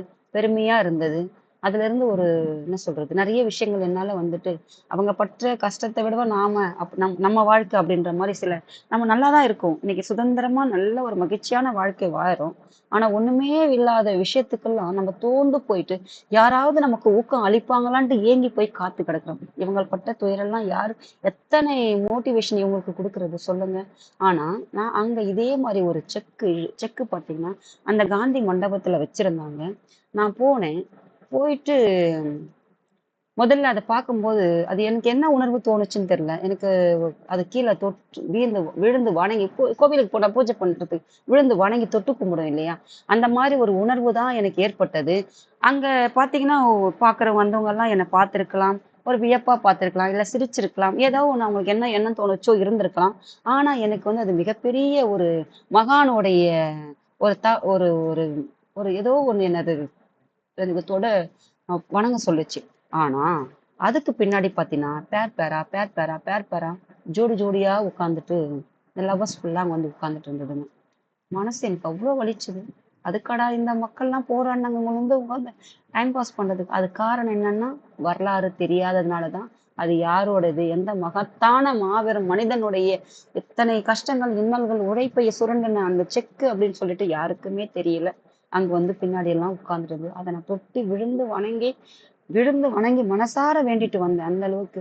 அதெல்லாம் இந்த வரலாற்றை கொஞ்சம் திரும்பி பாருங்க. ஒவ்வொரு தலைவருடைய வாழ்க்கைக்கு பின்னாடியும் பார்த்தீங்கன்னா, நீங்க சொல்றீங்கல்ல டிஎன்பிஎஸ்சி படிக்கிறவங்களுக்கு பின்னாடி இதெல்லாம் ஒரு சாதாரண விஷயம். ஆனா அவங்களதெல்லாம் எடுத்து பாருங்க. இன்னைக்கு நம்ம சுதந்திர காத்த இன்னைக்கு சுவாசிக்கிறோம். எல்லாமே சுதந்திரமா இன்னைக்கு சுவாசிக்கிறோம்னா, அவங்க போட்ட நமக்கு பிச்சை தான் அதெல்லாம். உழைப்பு தான் அவங்களுடைய தியாகங்கள் தான் அது. ரத்தங்கள், கண்ணீர், இறப்பு எத்தனையோ சாக்ரிஃபைஸ் அவங்களது அடங்கியிருக்கு. அதனால சின்ன சின்ன விஷயத்திலயும் ஒரு ஒரு அனலைஸ் பண்ணி பார்த்துட்டு, இதுக்குள்ள என்ன இருக்குதுன்னு அதுக்கு கொஞ்சம் நம்ம அனலைஸ் பண்ணி பாருங்க. அத நமக்கு ஏற்றவாறு மாத்திக்கோங்கம்மா. பாருங்க. ஏன்னா, அது அன்னைக்கு அத பார்க்கும்போது எனக்கு அந்த உணர்வு அங்க ஏற்பட்டது. இத பார்க்கும்போது எனக்கு அன்னைக்கு 10 வருஷம் கிட்டத்தட்ட ஆயிருக்கும். அன்னைக்கே அது இருந்தது. இன்னைக்கு எப்படி இருக்குன்னு எனக்கு தெரியல. அதுக்கப்புறம் அந்த பக்கம் நான் போனதும் கிடையாது. அந்த மாரி ஒரு இருந்தபோது எனக்கு அந்த ஒரு உணர்வு அன்னைக்கு ஏற்பட்டது. இதுக்காடா இவங்கெல்லாம் பாடுபட்டாங்க அப்படின்ற மாரி இருந்தது அன்னைக்கு. அதுக்கப்புறம் பாருங்க. செழுந்துறை அதாவது செல்வ செழிப்பு மிக்க துறையே சிறைசாலையில் என்னை கண்காணித்தவர் பலர். நிறைய பேர் வாட்ச் பண்ணாங்கல்ல, இவன் என்ன பண்றான், ஏது பண்றான், யாருக்குன்னா துண்டு பிரசங்கம் கொடுக்குறான், யாருக்குன்னா வந்து தூண்டுறானா, பேச்சு கொடுக்குறானா, என்ன பண்றாங்க அப்படின்னு சொல்லிட்டு அவரை வாட்ச் பண்ணியிருப்பாங்க இல்லையா, பார்த்திருப்பாங்க இல்லையா. கடும் பணி இட்டவர் பலர், கண்காணித்தவர் பலர், கடுமையான பணிகள் இட்டவர் பலர். அவரை நான் எந்நாளும் வெறுத்தது இல்லை. ஆனா அப்படி என்ன பண்ணியிருந்தாலும் அவரை நான் ஒரு நாளும் நான் வெறுக்கலை. அதாவது இவர் சொல்லுவார் இல்லையா, அதாவது ஒரு கன்னத்தில் அறிந்தால் மறு கன்னத்தை காட்டு அப்படின்னு சொல்லிட்டு அது எதற்கு சொன்னாங்கன்ட்டு போய் தேடி பாருங்க. அப்ப ஏன் நமக்கு மறு கன்னத்தை காட்டுற அளவுக்கு அவர் சொல்லியிருக்காருன்னா எதனால சொல்லியிருக்காருன்னு தேடுங்க. முறை தவறி நடந்தவர்களை எதிர்த்தேன். யாரெல்லாம் முறை தவறி சரியா பண்ணா சரி சரின்னு போனேன். யாரெல்லாம் முறை தவறி நடந்தாங்களோ அவங்கெல்லாம் எதிர்த்தேன் அப்படின்றாரு. வழி தவறி பேசியவர்களை வாயால் அடக்கினேன். யாரெல்லாம் வரை தவறி, அதாவது வரைமுறைன்னு ஒண்ணு இருக்குது பேசுறதுக்கு. பேசுறது அதான் சொல்றேன் இல்லையா, மேடை பேச்சுன்னு ஒரு ஒழுங்கு இருக்குது, வயசுக்குன்னு ஒரு மரியாதை இருக்கு, இடம் பொருள் ஏவல்னு இருக்கிறாங்க. அவங்க கூட கண்டமேனிக்கு பேசினா மதிப்பீங்களா? மதிக்க மாட்டீங்க. பேசுறதுக்கு இடம்னு ஒண்ணு இருக்குது. நான் உடுத்துற துணிக்குன்னு ஒரு ஒரு மரியாதைன்னு ஒண்ணு இருக்குது இல்லையா. அப்ப எந்த இடத்திற்கு எவ்வாறு நம்ம போகணும்னோ அது ஒரு முறை இருக்குது இல்லையா. அதுதான் வரை தவறி பேசியவர்கள் வாயால் அடக்கினேன்னு சொல்றாரு. ஒரு நாள் மாலை பொழுது உடல் நலிந்து உள்ளம் தளர்ந்து சிறை கூடத்தில் உட்கார்ந்தேன். ஒரு நாள் மாலையில உடலே வந்து நலிந்து, ஏன்னா சோறு இல்ல, எத்தனையோ எத்தனையோ கொடுமைகள், எத்தனையோ இன்னல்கள், எத்தனையோ கஷ்டங்கள், இதெல்லாம் போனதுனால நலிந்து உள்ளம் தளர்ந்து எத்தனையோ பேர் பார்த்தீங்கன்னா அந்த சிறையில நம்ம படிச்சிருப்போம். இந்த யாரு அவங்க பேரு, இந்த பிள்ளை பேரு ஞாபகம் வரலைங்க. ஒரு சின்ன பிள்ளை 16 வயசு பிள்ளை பேரு ஞாபகம் வரலைங்க. சவுத் ஆப்பிரிக்காவுல இறந்திருக்குமே அந்த பிள்ளை, தமிழ் மக்களுக்காக, அந்த பேரு வள்ளியம்மை. அந்த பிள்ளைக்கு கூட சாப்பிடாம அவங்க பண்ண கொடுமையால தான் நிறைய பேர் இறந்திருப்பாங்க. இத்தனை இந்த மாதிரி நமக்கு தெரிஞ்ச தலைவர்கள்னு எத்தனை பேர்னா தெரியாத உயிர்கள் எத்தனை இருந்திருக்கும் பாருங்க. அந்த மாதிரி இதெல்லாம் தளர்ந்து சிறை கூடத்தில் உட்கார்ந்திருந்தேன். அங்கே வந்தான் ஒரு ஜெயிலர். அதிகார தோரணையில் நீட்டி நிமிர்ந்து நின்று கொண்டு எனக்கு ஒரு புத்திமதிகளை சொல்லத் தொடங்கினான். தமிழனுக்கா புத்திமதி சொல்லணும்? அதாவது இந்த உலகத்துக்கே புத்திமதி சொல்லக்கூடியவன் தமிழன். இவருக்கு இதுவும் பாத்தீங்கன்னா நாட்டுப்பற்று மிக்க ஒரு வீரனுக்கு புத்திமதி சொன்னா கேட்டுப்பாரா? கேளுங்க. அப்போது என் மனதில் கோபம் பொங்கி எழுந்தது. அடே மடையா, நீயா எனக்கு புத்திமதி சொல்பவன்? வாயை மூடு. உனக்கும் உன் அப்பனுக்கும் புத்தி சொல்வேன் நான். உன்னுடைய கவர்னருக்கும் உன்னுடைய மன்னருக்கும் புத்தி சொல்வேன் நான் என்று வேகமுற்று பேசினேன். மானம் இழந்து வாயிலிருந்து மறைந்தான். அதாவது வாயில்னா அந்த வழியில், அந்த கேட்ல இருந்து, வாயிலிருந்து மறைந்தான் அந்த ஜெயிலர். அதாவது உனக்கும், இது நிறைய ஒரு பாடத்தோட டயலாக் வந்திருக்குமா இது. உன் அப்பனுக்கும் பாட சொல்லுவேன், உன்னுடைய பாட்டனுக்கும் பாடம் சொல்லும் அப்படின்னு சொல்லிட்டு சொல்லுவாங்க போல. அது ஔவையாருடையதோ எதுலயோ உனக்கு சொல்லுவாங்க. அந்த மாதிரி தமிழர்களுக்கே ஒரு தனி குணம் உண்டுன்னு சொல்லுவாங்க இல்லையா. அந்த மாதிரி தமிழ் மக்களுக்கு இதுக்கு ஈடா இணையா இருக்கு. அந்த மாதிரி அவர் வந்துட்டு சொல்லிட்டுன்னா விட்டுருப்பாரா அவரு? பாருங்க. தமிழ் பெருந்துறையே உன் தாழ்விலும் சரி, தமிழ் பெருந்துறையே, தமிழ் மொழியை சொல்றாரு. உன் பெருந்துறையே, தமிழ் மொழி வளர்ந்தது அங்கதானே. தமிழ் பெருந்துறையே உன் தாழ்விலும் வாழ்விலும் எந்நாளிலும் என் தமிழ் தாழை நான் மறந்தறிவேன். அதாவது தமிழ் போற்றக்கூடிய பெருந்துறையே, உன்னுடைய வாழ்வு, உன்னுடைய வாழ்விலும் சரி, உன்னுடைய தாழ்விலும் சரி, எந்த நாளிலும் என் தமிழ் தாழை நான் மறந்திருப்பேனா? மறந்தறியேன், நான் மறக்க மாட்டேன். இந்த நகரத்தில் வக்கீல் வேலை பார்த்த வளமுற வாய்ந்த நாளில் வள்ளல் பாண்டித்துறையோடு உறவு கொண்டு தமிழ் நூல்களை கற்றேன். அதாவது தமிழ் மொழியை நான் எப்படி மறப்பேன்? ஏன்னா நான் வக்கீல் வேலை பார்த்தேன் இல்லையா, வளமுற வாழ்ந்தேன் இல்லையா, அந்த வக்கீல் வேலையால. அது யாரு? தமிழ் மொழியை படிச்சதுனாலதான் வக்கீல் பார்த்ததில்ல. அதுதான் நீங்க கல்வியை, அந்த கலைமகளை கையில் எடுத்தீங்கன்னா அந்த மகாலட்சுமி தானா வருவான். அப்போ வளமுறை வாழ்ந்த செல்வ செழிப்பு மிக்க வாழ்ந்த நாள்ல வள்ளல் பாண்டித்துறையோடு உறவு கொண்டு தமிழ் நூல்களை வந்து அப்போ கிடைச்சிரு. ஏன்னா பாண்டித்துறை வந்துட்டு 3ஆம் தமிழ் சங்க தமிழ் வளர்த்தவர் தானே, படிச்சிருப்பீங்க மதுரையில. அப்படிப்பட்ட பாண்டித்துரையோடு ஏன்னா தமிழ் அறிஞர் அவரோடு உறவு கொண்டும் போது அதாவது யார் கூட சேர்னா அந்த பண்பு தானே நமக்கு வரும். அப்ப அவரோடு சேரும்போது அந்த தமிழ் தாயை வந்து கற்றதுனால அந்த நூல்களை நான் கற்றேன். அதனால் நான் அடைந்த நன்மைக்கு ஒரு அளவே இல்லை. ஏன்னா சிறைச்சாலையில் சிக்கிழுத்த துயரத்தை மாற்றியது என் செந்தமிழ் என்றோ. அதாவது சிறைச்சாலையில இந்த ஜெயில்ல நான் செக்கி இழுத்தேன் இல்லையா, அந்த துயரம் இருக்குது இல்லையா, அந்த செக்கை இழுக்க முடியுமா? போய் பாருங்கம்மா. இதெல்லாம் இழுக்க முடியுமா? எப்படி ஒரு கட்ட ஸ்ட்ராங்கா இருக்கும் தெரியுமா? இதெல்லாம் நகர்த்த கூட முடியாது. அப்போ ஒரு மனுஷன் அதை இழுத்திருப்பார்னா, எப்படி ஒரு வலிமை இருக்கும், எப்படி ஒரு வெறி இருக்கும், எப்படி ஒரு இன்னல் அனுபவிச்சிருப்பார், எப்படி ஒரு துன்பம் அனுபவிச்சிருப்பார். அப்படிப்பட்ட சிறையில செந்தமிழ் தான் என்னை வந்து மாற்றியது என்னுடைய துயரத்தை. கை, கோல் உரிய கடும் பணி, கை தோல் உரிய அந்த கையில் இருக்கிற தோல் உரிய உரிய கடும் பணி செய்த போது என் கண்ணீரை மாற்றியது என் கண்ணீர் தமிழன்றோ அப்படின்னு சொல்லிட்டு பாருங்க. எப்படி ஒரு வாசகம். நிஜமா தமிழ் மொழியை நேசிச்சீங்கன்னா தமிழுக்கு எப்போதுமே கூடவே இருங்க. அதுதான் நான் சொல்லுவேன். ஏன்னா இன்னைக்கு தமிழ் மொழி இன்னைக்கு ஒண்ணும் இல்லை. இன்னைக்கு என் வீட்டுல என் பிள்ளைங்க படிக்குதுன்னு வச்சுக்கோங்களேன். அடுத்து அவங்க பிள்ளைங்க பாத்தீங்கன்னா தமிழ் எடுக்காதுங்க, அடுத்த பிள்ளைங்க வராதுங்க. இன்னைக்கே பாத்தீங்கன்னா பாதி பிள்ளைங்களுக்கு பாத்தீங்கன்னா தமிழ்நாட்டுல இருக்க தமிழ் எடுத்து படிக்க தெரியாம இருக்குதுங்க. அதுக்கு காரணம் அந்த தமிழ் வந்துட்டு அது சரியா படிக்க தெரியாதனாலதான். 8th 9th படிக்கிற பிள்ளைங்களுக்கு கூட தமிழ் எழுத்துக்கள் தெரியல. அதனால தமிழ் மொழியை வந்துட்டு அது நேசிக்கிறவங்களா இருக்கட்டும் நேசிக்காதவங்கட்டும் நம்ம தமிழ் மொழியை நம்ம தாய்மொழி நம்ம நாட்டுல இருக்குன்னா கண்ணிருந்து கூட நான் பல வகுப்புகளை சொல்லியிருப்பேன். தமிழ் படிக்க தெரியலன்னா நீங்க எந்த மொழி படிச்சாலும் அதற்கு அது நீங்க அதுக்கு படிச்சதுக்கே தகுதியே இல்லைன்னு தான் நான் சொல்லுவேன். தமிழ் முதல்ல படிங்க. தமிழ் படிக்க தெரிஞ்சுட்டு அப்படி நீங்க எந்த மொழியாவது படிச்சுக்கணும். ஆனா நம்ம தமிழ்நாட்டுல இருக்கிறோம்னா நீங்க தமிழ் மொழியை படிச்சாதான் கண் இருக்கிறதுக்கு சமம். தொல்காப்பியத்தை படித்து படித்து என் தொல்லையெல்லாம் மறந்து எத்தனை தொல்லைகள் இருந்ததுன்னா அந்த தொல்காப்பியத்தை படிக்கும் போது அந்த தொல்லையெல்லாம் மறந்துட்டேன். இந்நிலையை கற்று என் இன்னல்களை எல்லாம் வென்றேன். இந்நிலை அப்படின்ற ஒரு நூலை படிச்சு அது இன்னல்களை எல்லாம் நான் வென்றேன். ஆங்கில மொழியில் ஆலன் என்பவர் இயற்றிய அறிவு நூல்களில் ஒன்றை மனம் போல் வாழ்வு என்ற தமிழில் வந்து மொழிபெயர்த்திருப்பார். அந்த நூலை கட்டாயம் படிச்சு பாருங்க. மனம் போல் வாழ்வு என்ற ஒரு நூலை எந்த நூல் படிக்கிறீங்களோ இல்லையோ இந்த நூலை நீங்க தமிழ் காம்படிட்டிவ் எக்ஸாமுக்கு படிக்கிறத தாண்டி ஒரு நாளைக்கு ஒரே ஒரு ரெசல்யூஷன் எடுத்துக்கோங்க. ஒரு 2 பேஜ், நிறைய வேண்டாம், ஒரு நாளைக்கு ஒரு 2 பேஜ், ஒரு மார்க் போட்டு ஒன்று வச்சுக்கோங்க. மறுபடியும் ஒரு 2 பேஜஸ், மறுபடியும் ஒரு 2 பேஜஸ்.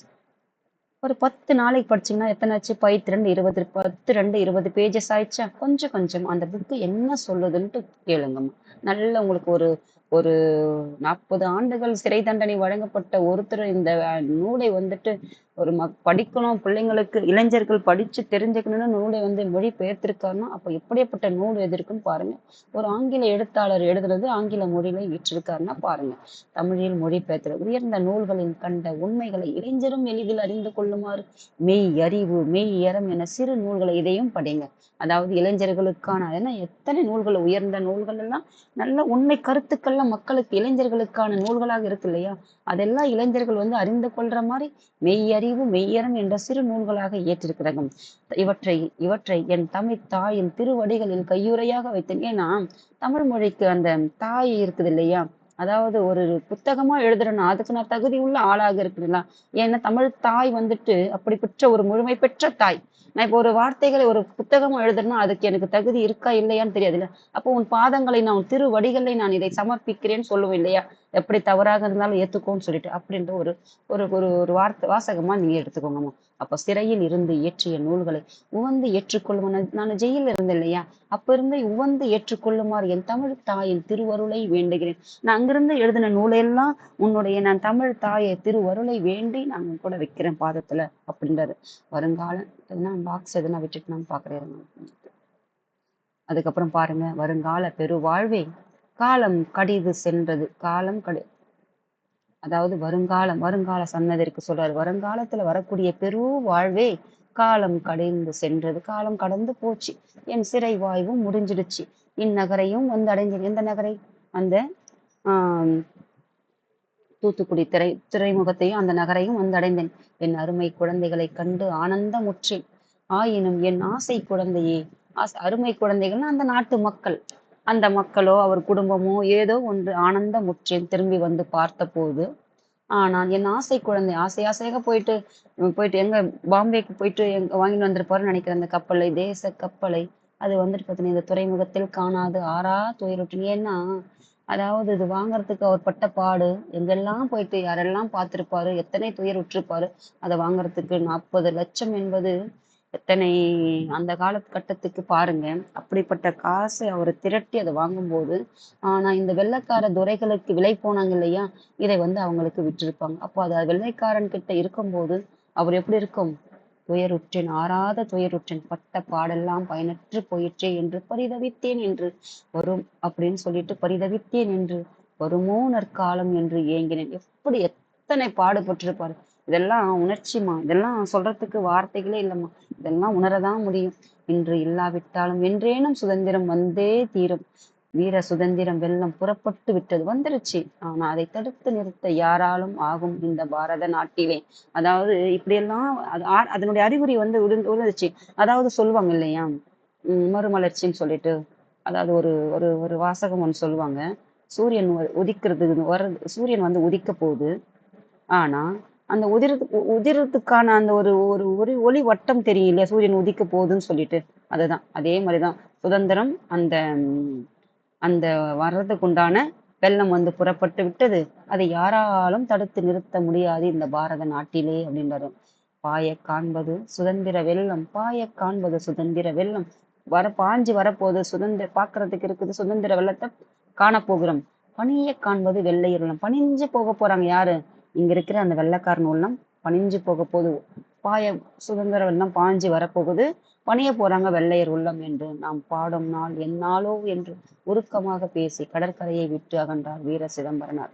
படிச்சு பாருங்க, அவருடைய ஹிஸ்டரி எடுத்து கொஞ்சம் பாருங்கம்மா.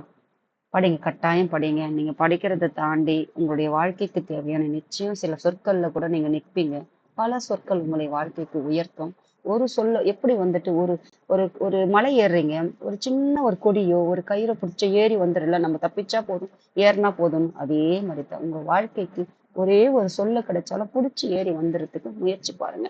அதனால ஒவ்வொரு ஒவ்வொரு புத்தகத்திலும் ஒரு வரி உங்களுக்காக எழுதப்பட்டிருக்குன்னு சொல்லுவாங்க இல்லையா? அதனால ஒவ்வொரு வரியும் பார்த்தீங்கன்னா ஒரு உயிர் இருக்கு, ஒரு ஆற்றல் இருக்குது, சக்தி இருக்குது, ஒரு வலிமை இருக்குது. அதனால நல்ல நல்ல விஷயங்கள் எல்லாம் படிங்கம்மா. இது என்னுடைய ஆழ்ந்த வேண்டுகோளை நான் வைக்கிறேன். உங்களுக்கு யாராக இருந்தாலும் சரி, எந்த வயதினராக இருந்தாலும் சரி, பாருங்க, நிறைய இதுல கொஞ்சம் பேசியிருப்பேன். உங்களுக்கு ஏதாவது அது உங்களுக்கு உங்களுக்கு அது என்ன சொல்றது, நேரம் விரயம் ஆகுதுன்னா பார்க்காதீங்க. யாருக்கு தேவையோ அவங்க பார்க்கட்டும், பயனடைஞ்சுக்கிட்டோம். இது வாழ்க்கைக்கானது. நான் கொடுக்கறது இந்த பாடம் வந்துட்டு. பாரதியார், கொடிகாத்த குமரன் போன்ற விடுதலை போராட்ட வீரர்கள் ஒருவராக உங்களை கற்பனை செய்து கொண்டு வகுப்பில் உரையாற்றுங்கள். இப்ப அவங்களுடைய ரோல் வந்துட்டு உங்களை எடுத்துட்டு அந்த பிளே பண்ண சொல்லியிருக்காங்க. சிதம்பரனாரினுடைய அதாவது வ.உ.சி. சிதம்பரனாரினுடைய உரையை, வாழ்க்கை வரலாற்றை சுருக்கி எழுத சொல்லுங்க. இப்ப படிச்சு இல்லையா, அதை ஒரு சுருக்கி ஒரே ஒரு பேராகிராஃப் லெவல்ல உங்களால எவ்வளவு வந்து அதை சுருக்கி எழுத முடியுமோ எழுத ஒரு ஒரு அதெல்லாம் ஒரு ப்ராக்டிஸ். தேங்க்யூம்மா. இந்த வகுப்பு வந்துட்டு நல்ல ஒரு உணர்ச்சி பெருக்க மிக்க வகுப்பு தான் நான் சொல்லுவேன். படிங்க. நம்முடைய முன்னோர்களை பத்தி, நம்ம நாட்டுக்காக பாடுபட்ட பல தலைவர்களை பத்தி கொஞ்சம் கொஞ்சம் 2 வரியா ஒவ்வொருத்தரை பத்தி தெரிஞ்சுக்கோங்க. அவங்க மேல ஒரு மிகப்பெரிய மரியாதை உயரும். நம்மளுடைய சிறு பங்களிப்பு இந்த நாட்டுக்காக ஏதோ ஒரு வகையில இருப்புன்னு சொல்ற ஒரு எண்ணம் உருவாகும். இயற்கையை நேசிங்க, இயற்கையை பாருங்க. காலையில எழுந்த உடனே அதை நான் உங்களுக்கு ஏற்கனவே வகுப்புல எல்லாமே சொல்லிட்டேன். அதெல்லாம் நீங்க பின்பற்றினா நிச்சயம் ஒரு ஒரு ஒரு சிறு மாற்றம் நிச்சயம் உங்களுக்கு வரும். நான் சில வார்த்தைகள் எல்லாம் பார்த்தீங்கன்னா உங்களுக்கு சில புத்தகங்கள்ல படிச்சதுனாலதான் அதெல்லாம் அந்த வார்த்தைகள்லாம் உங்களுக்கு சொல்லியிருக்கிறேன் நானு. அதனால சொல்றேன், கொஞ்சம் பாருங்கம்மா. தேங்க்யூம்மா. அடுத்த வகுப்புல ஒரு 2 வகுப்பு இருக்குன்னு நினைக்கிறேன். ஒரு கிராமர் பார்ட்டும் ஒரு திருக்குறளும் இருக்குன்னு நினைக்கிறேன். இதோட இந்த பாடம் வந்து இந்த புத்தகம் வந்து டேர்ம் 1 வந்து நிறைவடையும். நம்ம ஒண்ணு ஒண்ணா சின்ன சின்ன வகுப்பா பார்த்துட்டு போகலாம். தேங்க்யூம்மா.